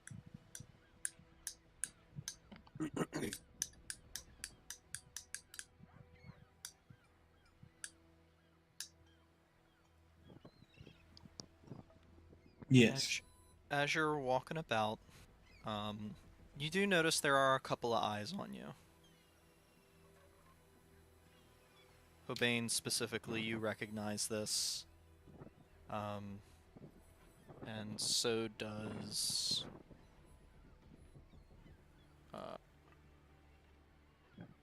so does Shao.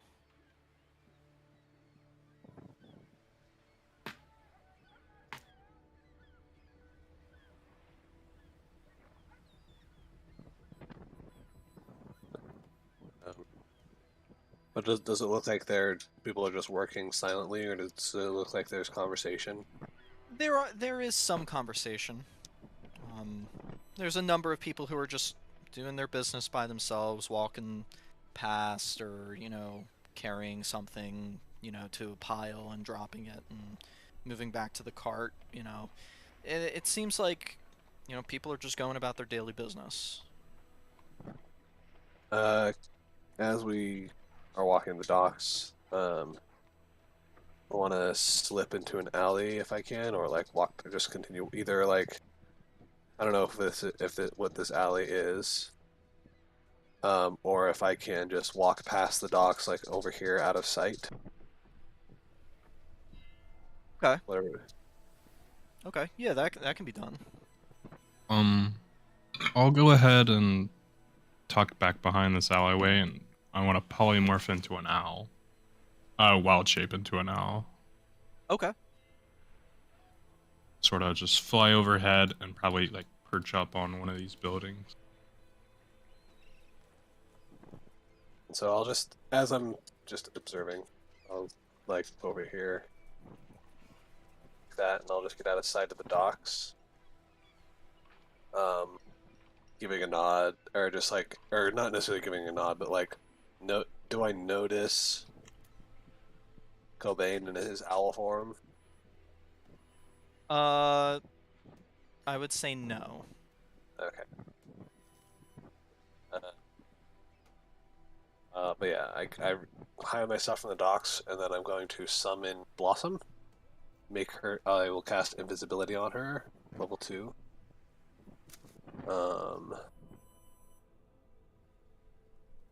And then I want her to sneak up onto the docks while invisible, and I want to listen in on what they're saying.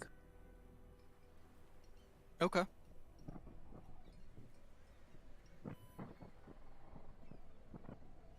So this happens. Where are you flying, Cobain? I'm just gonna fly like over the docks and probably just perch up on one of the taller buildings and see if I can keep an eye out for. I don't know. Do I know what Alistair looks like?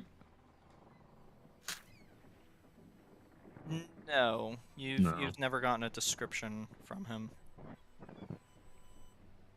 of what he might look like.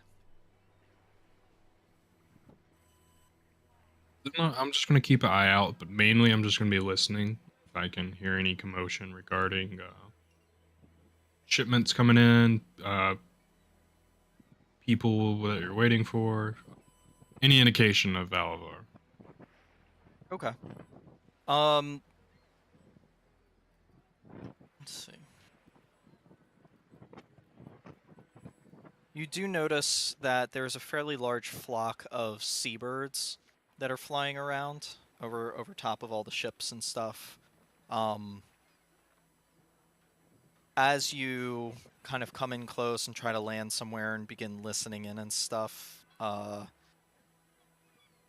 some of the seabirds come in close to you and start like kind of flapping their wings at you and aggressively squawking in your direction. Fuck these guys. All right. We'll cut. And Cobain's gonna have like a fight scene with 6 of the fucking seagulls as now. Okay, so you try to fly off, the seagulls try to follow Yeah. you, and you're like dodging and weaving and like clawing at each other now. And Russia versus Ukraine right now in the air. gotcha. Whoa! That's on Anyway. stream. Do I need to roll anything for what's her or for fucking For your cat? Awesome? Yeah. Um, Or can an invisible cat just easily sneak up? I would say that they can just easily sneak up. Okay. Um, What do I hear listening through Blossom? As make you a perception check with the cat.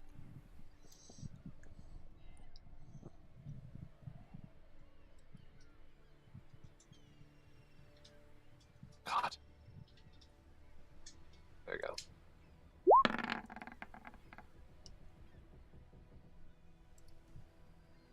So, having Blossom go up, sit, kind of, hiding in plain sight almost.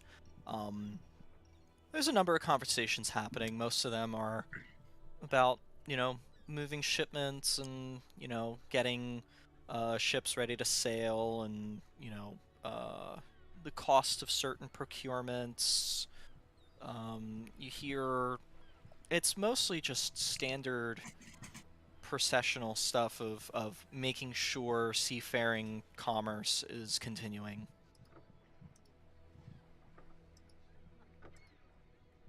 Nothing particularly sketchy at this point.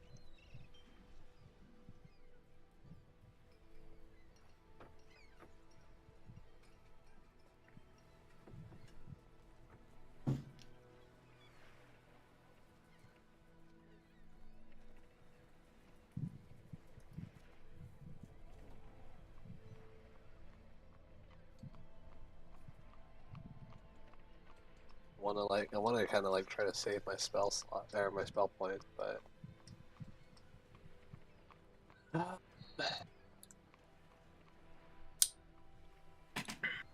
swapping to vision with Blossom, I'm gonna tell her to look around for like any maybe I don't know if there's any ships in port. But look around on the docks, or if there's any ship, go onto the ships, and go into like maybe the cabin's quarters and look for any like documents or anything that looks out of place or suspicious. Okay.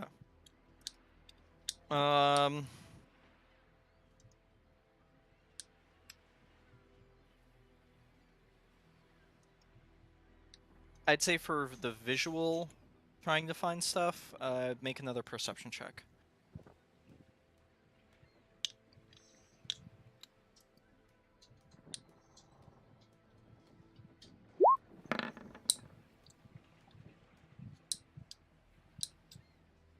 Unfortunately, she's not able to really see anything. I mean, it mostly, looking through her eyes to you, it looks standard. It looks like just standard commerce and capability.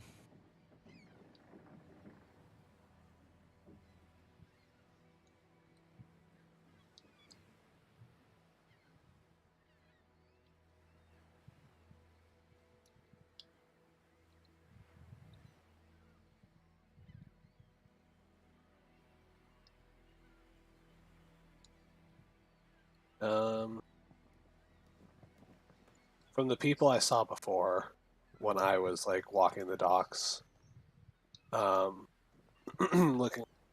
just seeing through her eyes. Is there anyone that looks like high up, like important, like they're above everybody else? You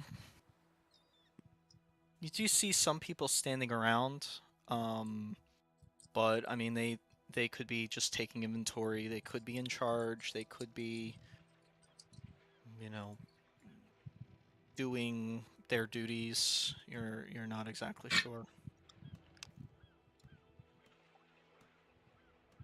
No one's in like an obvious like higher, more fancy uniform. Unfortunately, no. Not that you can tell.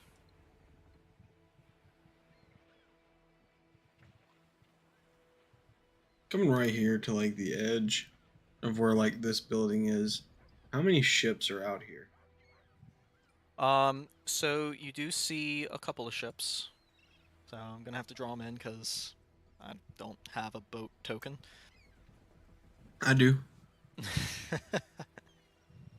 So there is, and it's interesting how they're parked too. They're not parked like straight on. So you have that ship there. You've got a smaller ship there. There is, Planks are like going like this. Or, yeah, kind of towards the fronts of the boats. You have a third one, which is kind of straight like that. Another one like this, that's straight. And then you have two smaller boats that are right here and here. So the docks are actually pretty full. This seems like a pretty busy port city. And as you can tell from all the cart traffic coming through the streets, it's pretty much true. Like, you know, it's really a busy port city. Okay. Where I see like a lot of the people in uniform around here, do I see them gathering towards any ship in particular? Um, no ships in particular. You do notice that more of the decorated and the kind of uniformed people are on the farther dock from you. Okay. I'm gonna go back over towards Shao. I'm not sure exactly what you want to do, but I mean, if we can determine which ship, I can get eyes on the inside. Well, what I'd like to do is I'd like to get Zaris to charm somebody, we take their clothes, and then we can see what we can figure out. Okay, hang on 1 second. I pull out the rock phone. I'm gonna dial Zaris. Zaris. Yeah. Do you? We kind of have a little bit of an idea. Have you found anything on your end? Not like it just sounds like general conversation, and I can't. Blossom can't find anything suspicious. However, I was thinking about seeing if I could use, or if Blossom can maybe make noise and get someone to leave the general group to, I don't know, kind of lead someone away. That's kind of what we were thinking too. Shao could make use of that. Okay. So, having looking around or having her, be on the dock. Is there anyone that's like over here already, like in this area, that's like kind of already wandering off a little bit? That's like in a uniform. Um, make a perception check.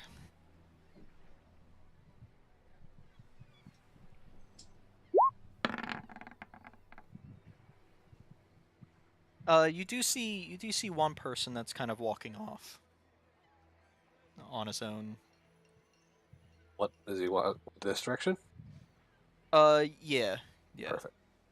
I'm gonna have Blossom like run up in front of him and start like maybe like 15-ish feet in front of him to the side. She's gonna like start making like she's gonna start just scratching like lightly scratching like a building or like a box or the ground or something, like making noise along the edge of the building. Okay, and she's still Trying, invisible? yeah, Okay. Make a persuasion check With Blossom? with Blossom. Oh boy. Okay. If she was visible, she might get +2 for cuteness. Yeah. To draw more attention. I was trying to like just get his attention with noise to see if like, maybe they're like, "What's that?" and then follow the noise. But that was what I was thinking anyway. Not bad with a -2. Okay. Yeah. You kind of he kind of stops and what was that? And then as soon as I see that she has his attention, she's gonna continue doing the same sound, same scratching sound, and slowly lead him back towards like like just to lead him around this corner. So Okay. like lead him over here, so he follows the sound. Okay. I'm kind of like just kind of looking really confused. Oh, hello? And then when he says that, I'm just gonna have her do a very small meow. The fuck was that? Where the hell's this? Is that a cat? Oh, fuck, I must be going insane. I don't see any fucking cat. Hello? Is she successfully leading him over here? Yes, yes. Okay. I'm holding my action. The second he rounds the corner here, I'm casting Dominate Person at 7th level. Oh, for a second there, I thought you were gonna bonk him on the head with a frying pan. No, I'm holding Dominate Person at 7th level as soon as he rounds the corner. Okay. My boy, you are making sure. Dominate 7th level will make it last for an hour. We will have a loyal subject for 1 hour. So yeah, I'll cast it as soon as he gets there, and he will have to make a wisdom. I believe wisdom save or say. Let me see. Wisdom save at disadvantage against DC 18.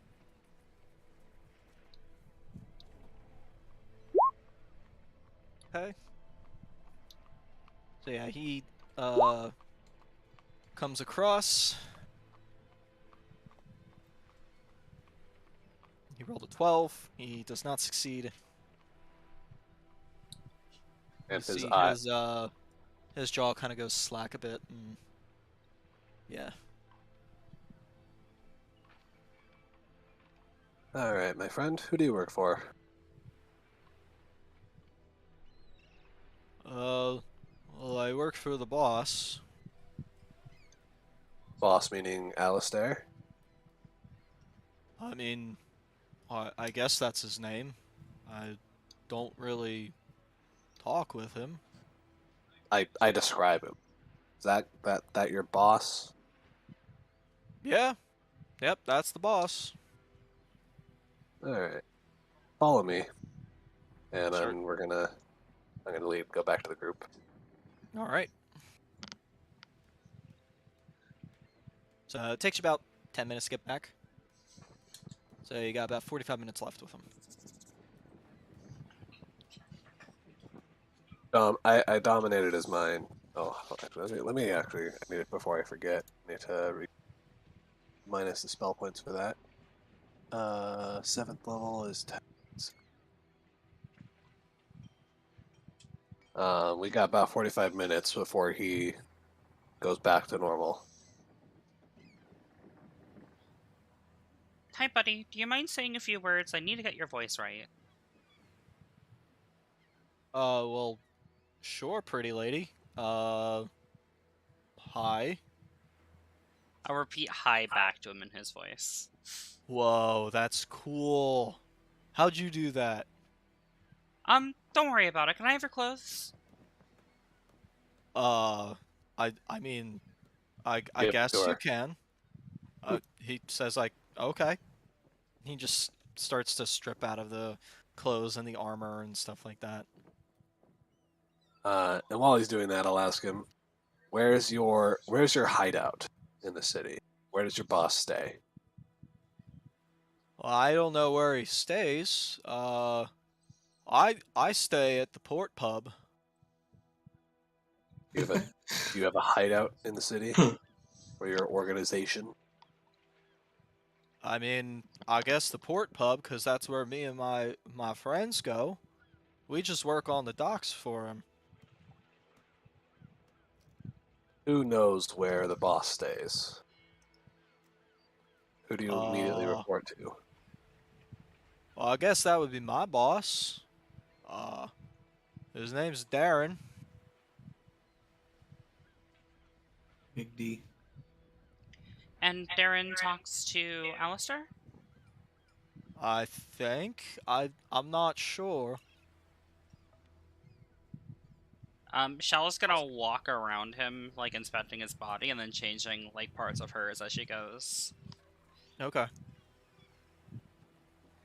And then when she's sure that she has his physique, she'll strip down and put on his clothes. Okay. I got a question for you. What type of stuff are you packing on that ship? Uh, I'll see. My boss doesn't like me talking about the things that we're putting on the ship.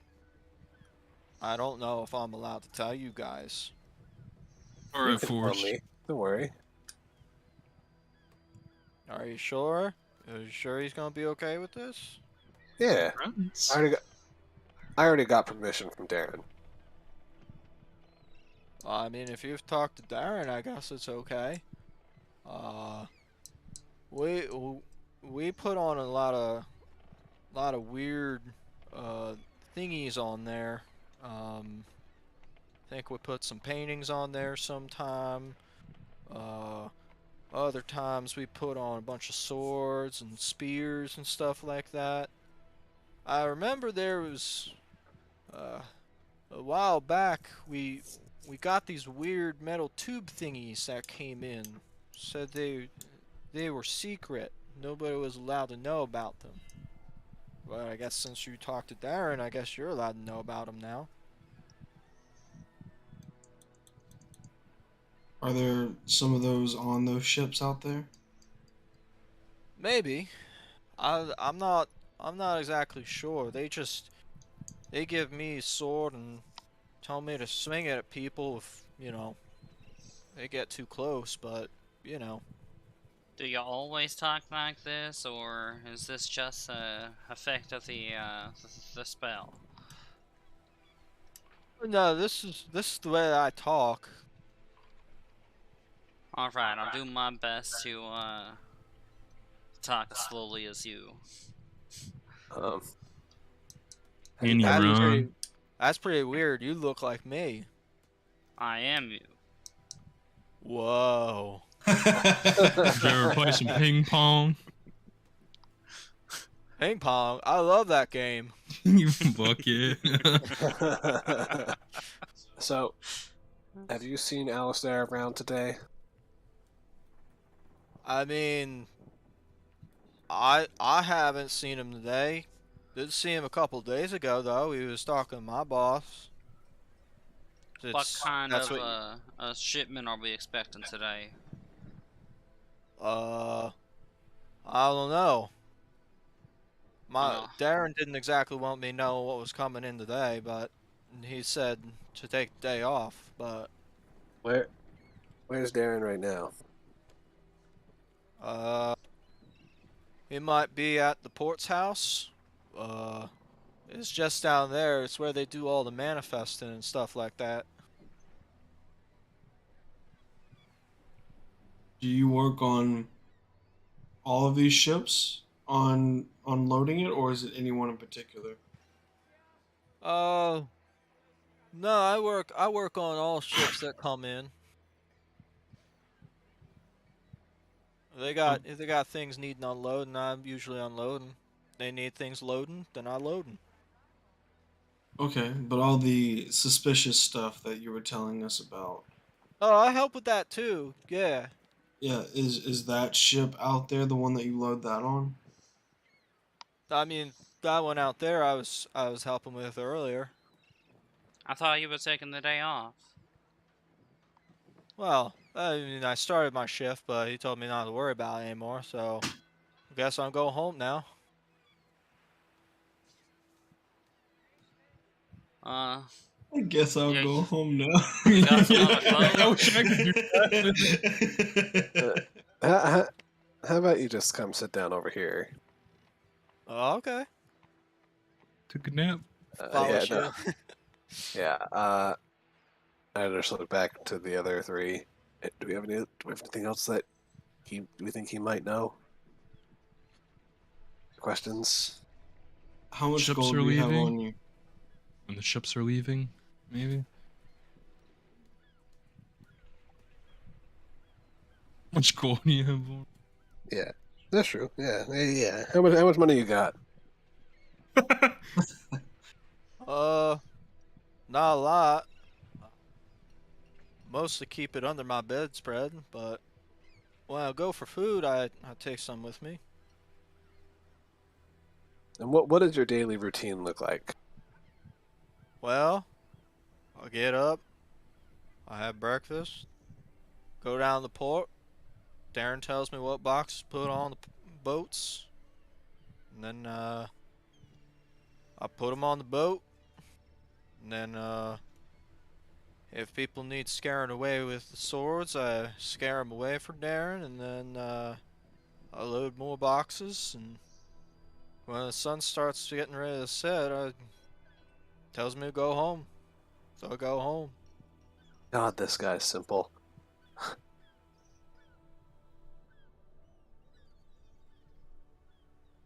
You couldn't find somebody more tactful? Oh, I'm Hey, sorry. You couldn't find somebody more tactful? he was already wandering off. It was the easiest to lead away, so I could, you know, control him.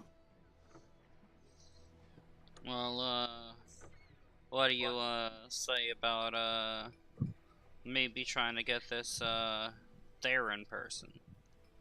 Yeah, you can find him, and then maybe with this disguise, you can lead him away from other people to us. Uh, what does Darren look like? Describe him. Yeah, hey me, can you tell me what Darren looks like?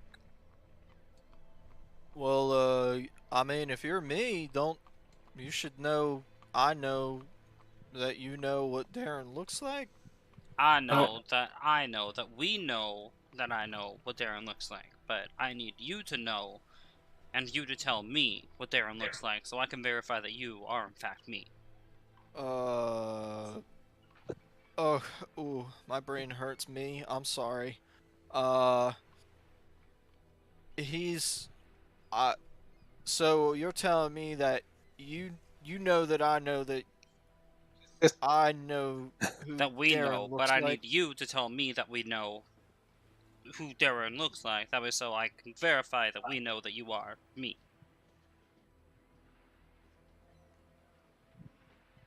Okay. Uh, well, uh,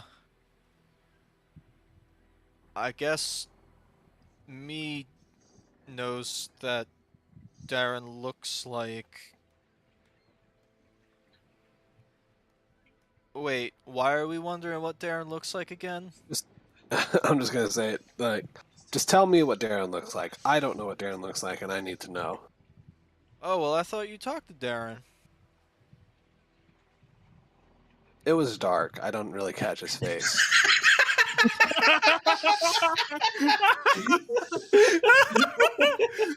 It was dark.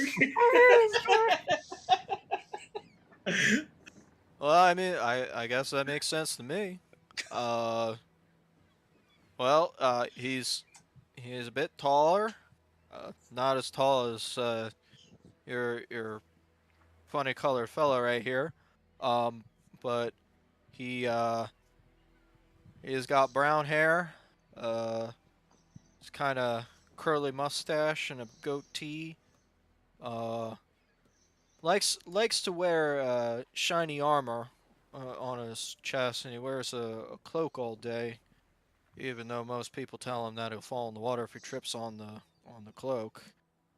But He's the boss, so we don't tell him too much. But yeah, most of the time he could be found at the dock, looking around, barking orders at people. The person who described, did I see him on the docks earlier? Uh, not at the moment that you were looking, and unfortunately Blossom missed him too, Yeah. if he Okay. was there. After the description, I just looked to the others. Someone with good eyes, go see if he's at the docks.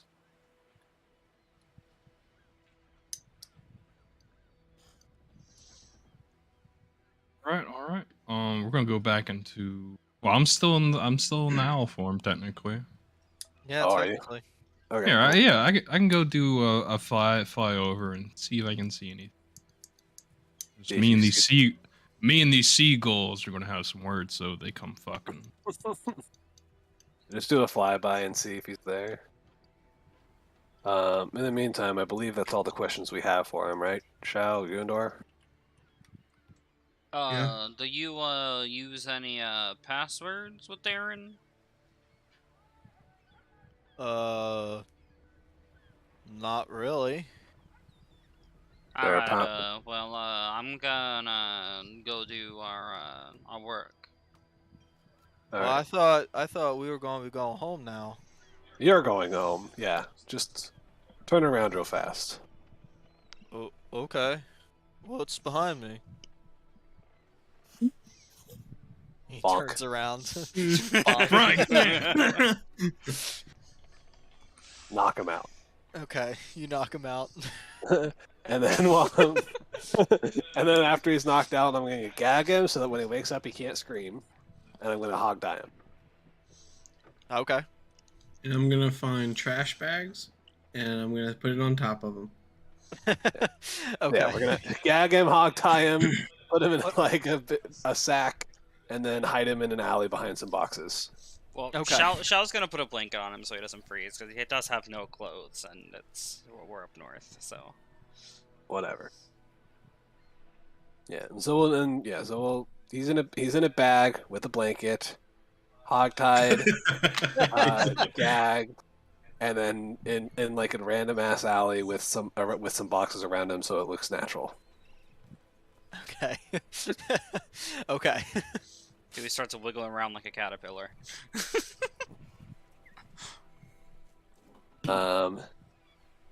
And then I look to Shao. When we find him, I think maybe the best thing to do, because it sounds like the Darren gave him the day off, but maybe you say, you were on your way home and you found some suspicious looking people, like, nosing around, and then you can say, I'll lead him, I'll show you where they were, I'll see, and then maybe he'll start following you and you can lead him directly to us, particularly me, and I'll charm his ass too. Well, that was the plan.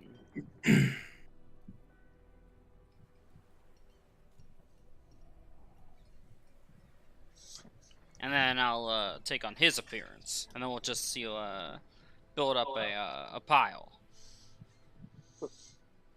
All right, let's just wait for Kobe and see if he's on the docks.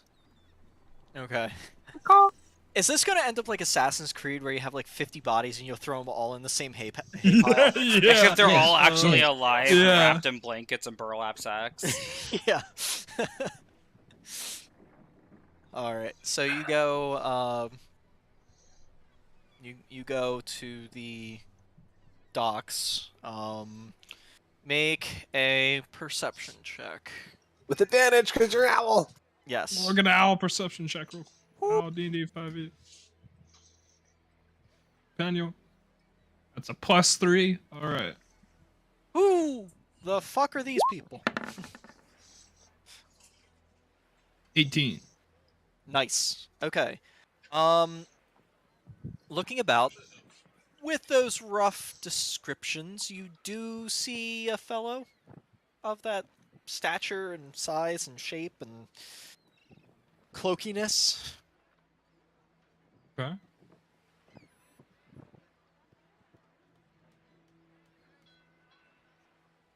He's about halfway down the dock, right about there. So, what's he doing? It seems like he has like some sort of a clipboard, and he's like counting, like barrels. Okay. Okay. I'll go ahead and dart back over to the alleyway. I'm gonna drop wild shape so I can actually talk. And I'll describe where he is and what he's doing. Alrighty. He's right there at the far right docks, doing business. I'll see what I can do.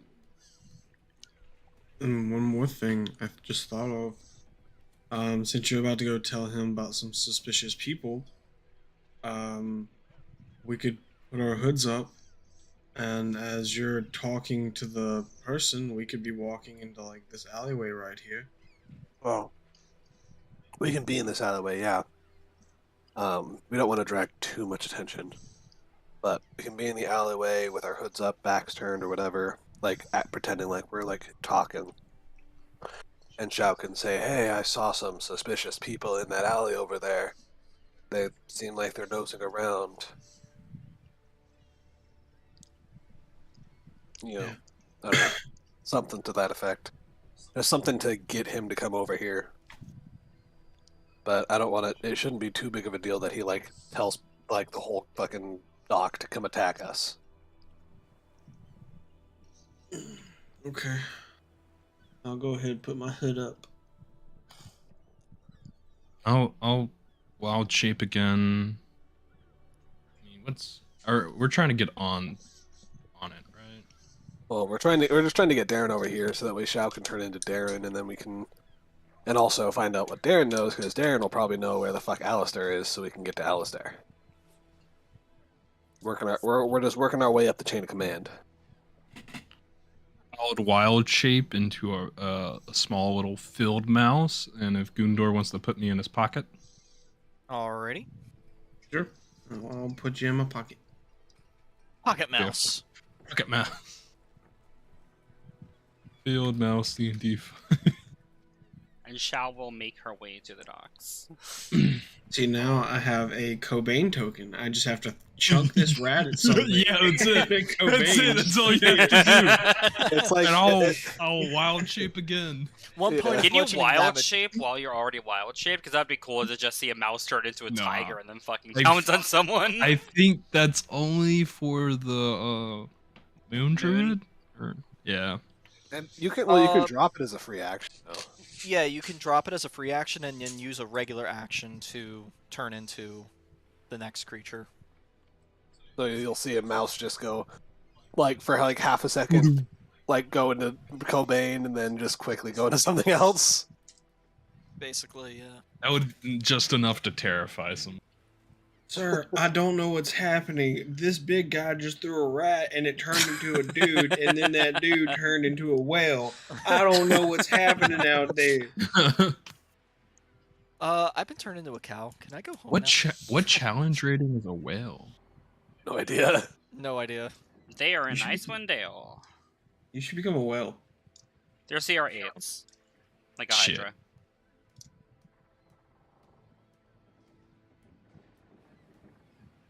So are you saying that a whale can take on a hydra? Yeah, they're in the same ballpark. That's pretty cool. Are you saying that That's a pretty whale cool. can take on a Hydra? I Well- just know I've never seen 1 and 2 in the same ocean. I mean, I just feel like it would be whaley hard for the hydra to... Shut the fuck up. So anyway, Shao will make her way down to the docks. Okay. We'll try whaley hard. And she will look for Darren. Okay, so you look for Darren, make a perception check.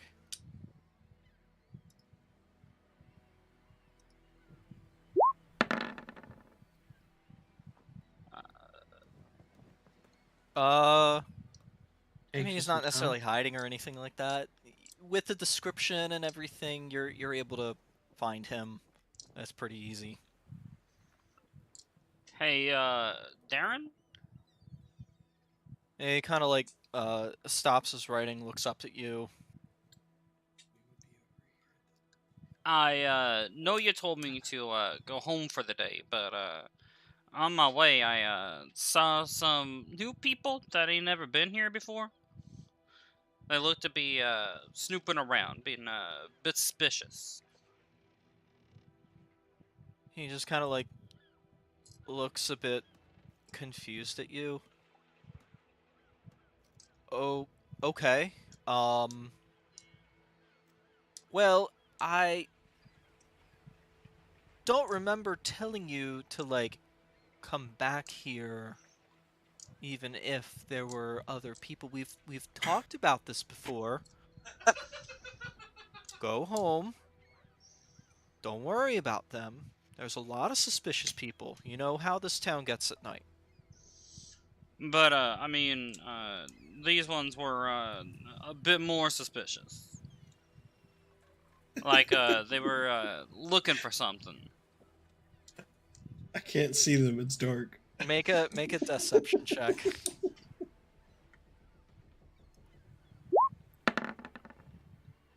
Oof. 1 sec. Do you have advantage? That's why I'm double checking. Well, actually, if you have advantage, it doesn't matter. Yeah, it doesn't matter because Oh yeah, it's still an 11. Motherfucker. Motherfucking Superman.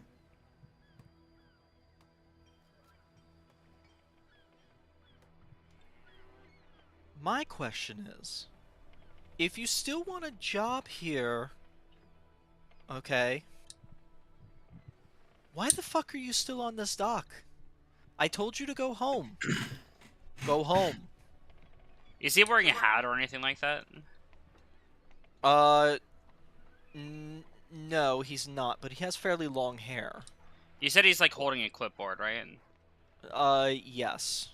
But also another thing that you do notice is he does have elongated ears.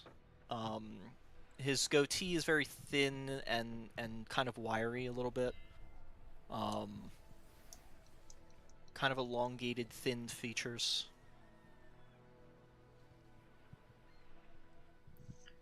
I'm gonna rip the clipboard out of his hand and then book it towards the alley. Yes. I mean, that's one way. Okay. Okay, yeah.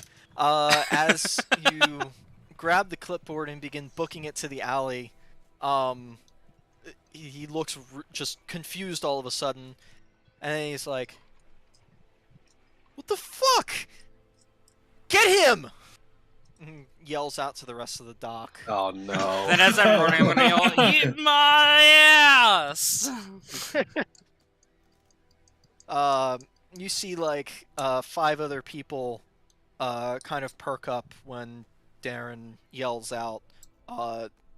3 of them in front of you, 3 of them behind you. 2 of them in front of you kind of drop what they're doing and look in your direction and are gonna try to go for grapples against you as you're running. So these would be contested with either your athletics or Yeah, I'm definitely using acrobatics. well, the first guy rolled a 2. So no. I don't think they can beat a 34. Can any of them beat a 34? Yeah, I'm gonna say no. So you manage to just duck and dodge out of the way. And the 7 of them are going to begin chasing you, Including Darren? including Darren. Alright, that's what we needed. I'll take What the alleyway stick. are we in, by the way? Are we in here? Or over here? Whichever alleyway you want to be. So, Shao would be right there. Now, Alright. each- We'll be in each here, of- sure. okay. Each of these hexagons are, just for simplicity of math's sake, 15 feet. Okay.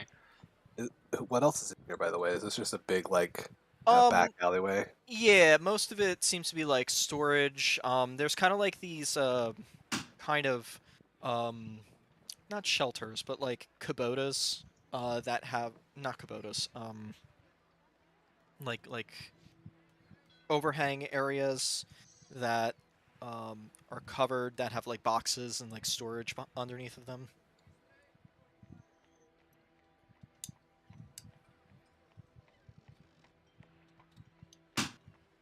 So most of it seems to be storage. There are one or two carts back here, and there is two people that seem to be loading one cart, but Shoot. There's 2 people back here. So we're not alone. no, you're I not mean, alone. we would have had to have been alone to bury that body, so I guess we would have been in this one. Yeah, there's no one in this alleyway, right? Yeah, that one no, but this one had Okay. people. I guess we Yeah, we'll be over here. Just 2 people minding their own business as somebody throws a person into a burlap sack after making them strip down from all their clothes. Yeah, I figured our buddy is right here. Okay, cool.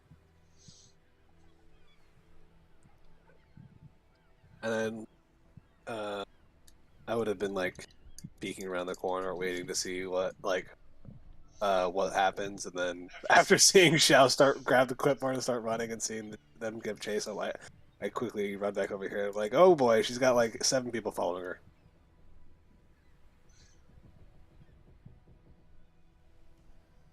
Okay. Great. That's a So- nice clipboard. Would be a shame if somebody were to, Bye!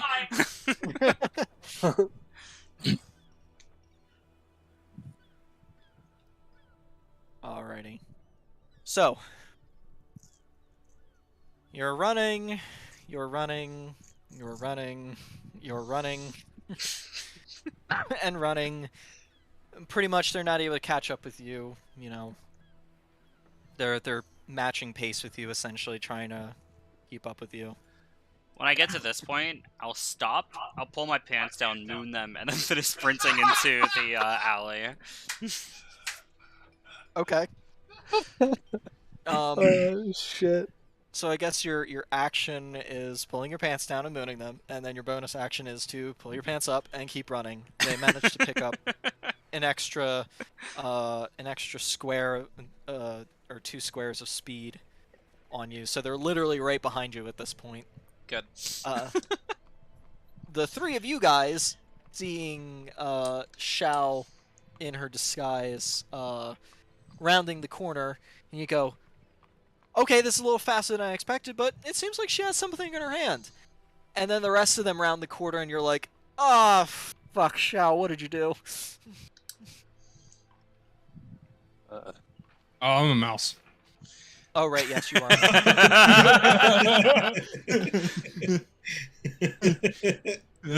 I thought we were going in. Don't worry. I'll I got a plan. I got a plan. Don't worry. I need... No worries. I got a plan. Let's wait for 6 more hours. So she's got 7 people, one of them including Darren, right? Yes. Okay.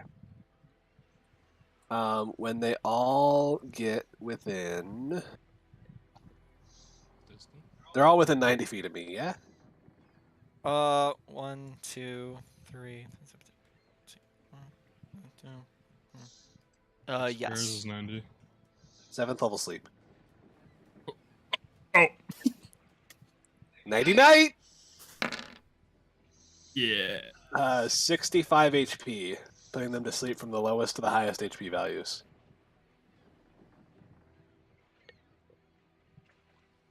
Hopefully Okay. these are all like commoners or thugs. So... Yeah, I'm hoping they're all like low level thugs, so I can just put them all to sleep. Even if I can put all the minions to sleep and then even Darren's awake, that's fine. Judging by this fucker's demeanor, I would hope so. So 65 HP, how many of them do I put to sleep?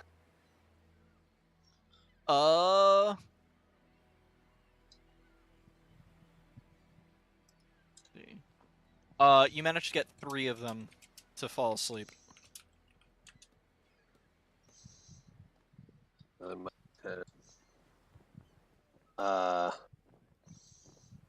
Do they have any response to that for their action, or can I cast sleep again? Because sleep is not concentration. I can just keep casting it. But Right, right. So they they see their three fellows fall, seeing the two of you guys standing in the alleyway, you with your hand out, the purplish essence shooting from your fingertips. Um, Darren kind of stops and looks at the three on the ground and looks at you guys, and then looks at the three who are still running.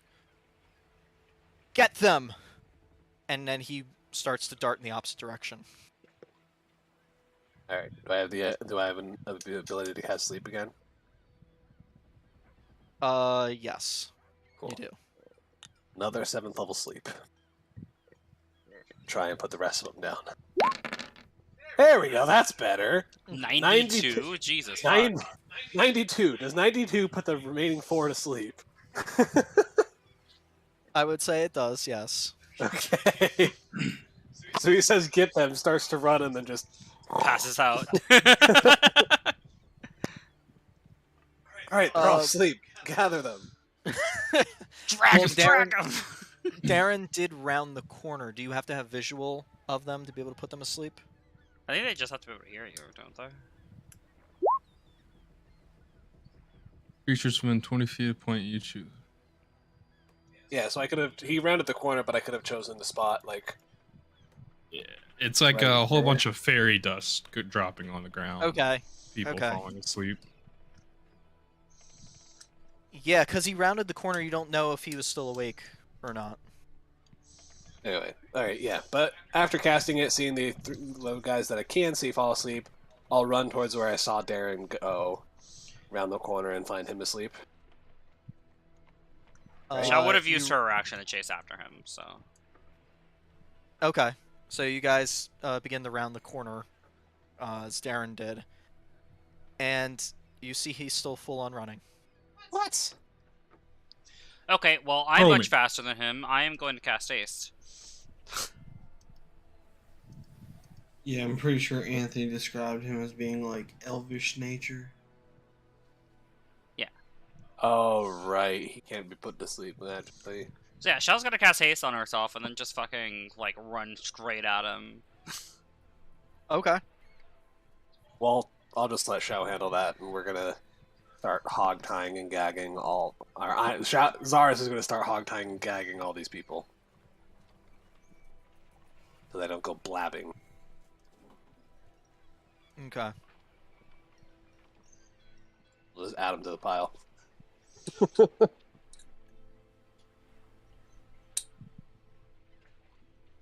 Alrighty.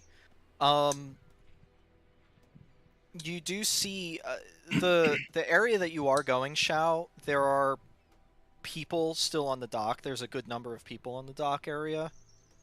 So you will be with all of this commotion, with you running and running back.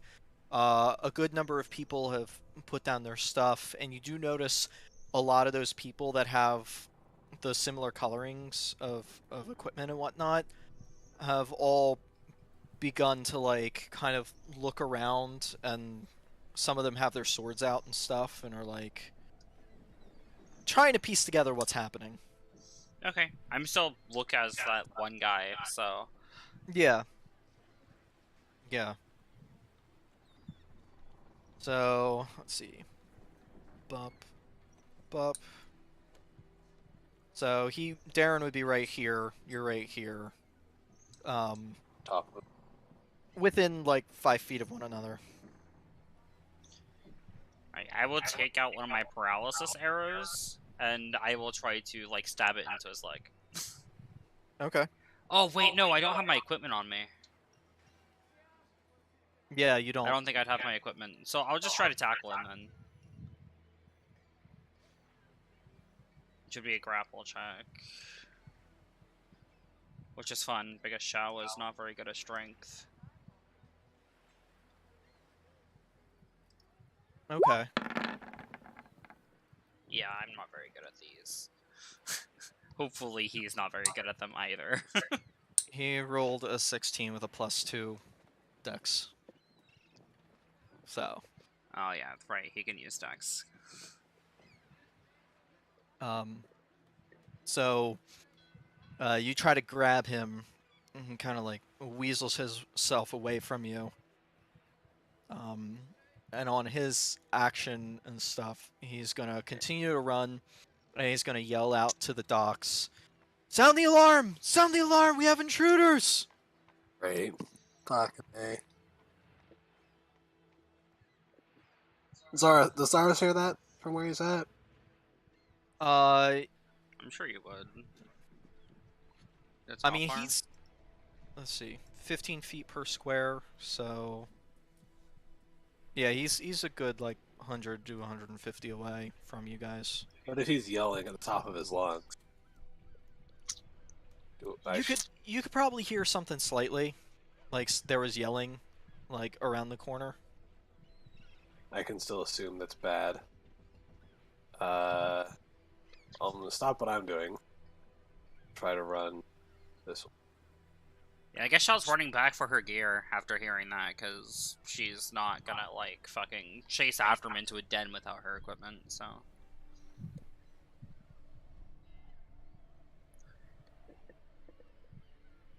Alright. Are you guys still trying to, like, pick up all the bodies, or are you just gonna begin to leave them and, like, prep for stuff? I'm grabbing my shit, so... I'm leaving the bodies now. As soon as I heard yelling. Okay. Because I'm assuming with him yelling, our cover's blown. So... And honestly, that might be a good time to end the session. Yes. I'd be down. Yes, it is.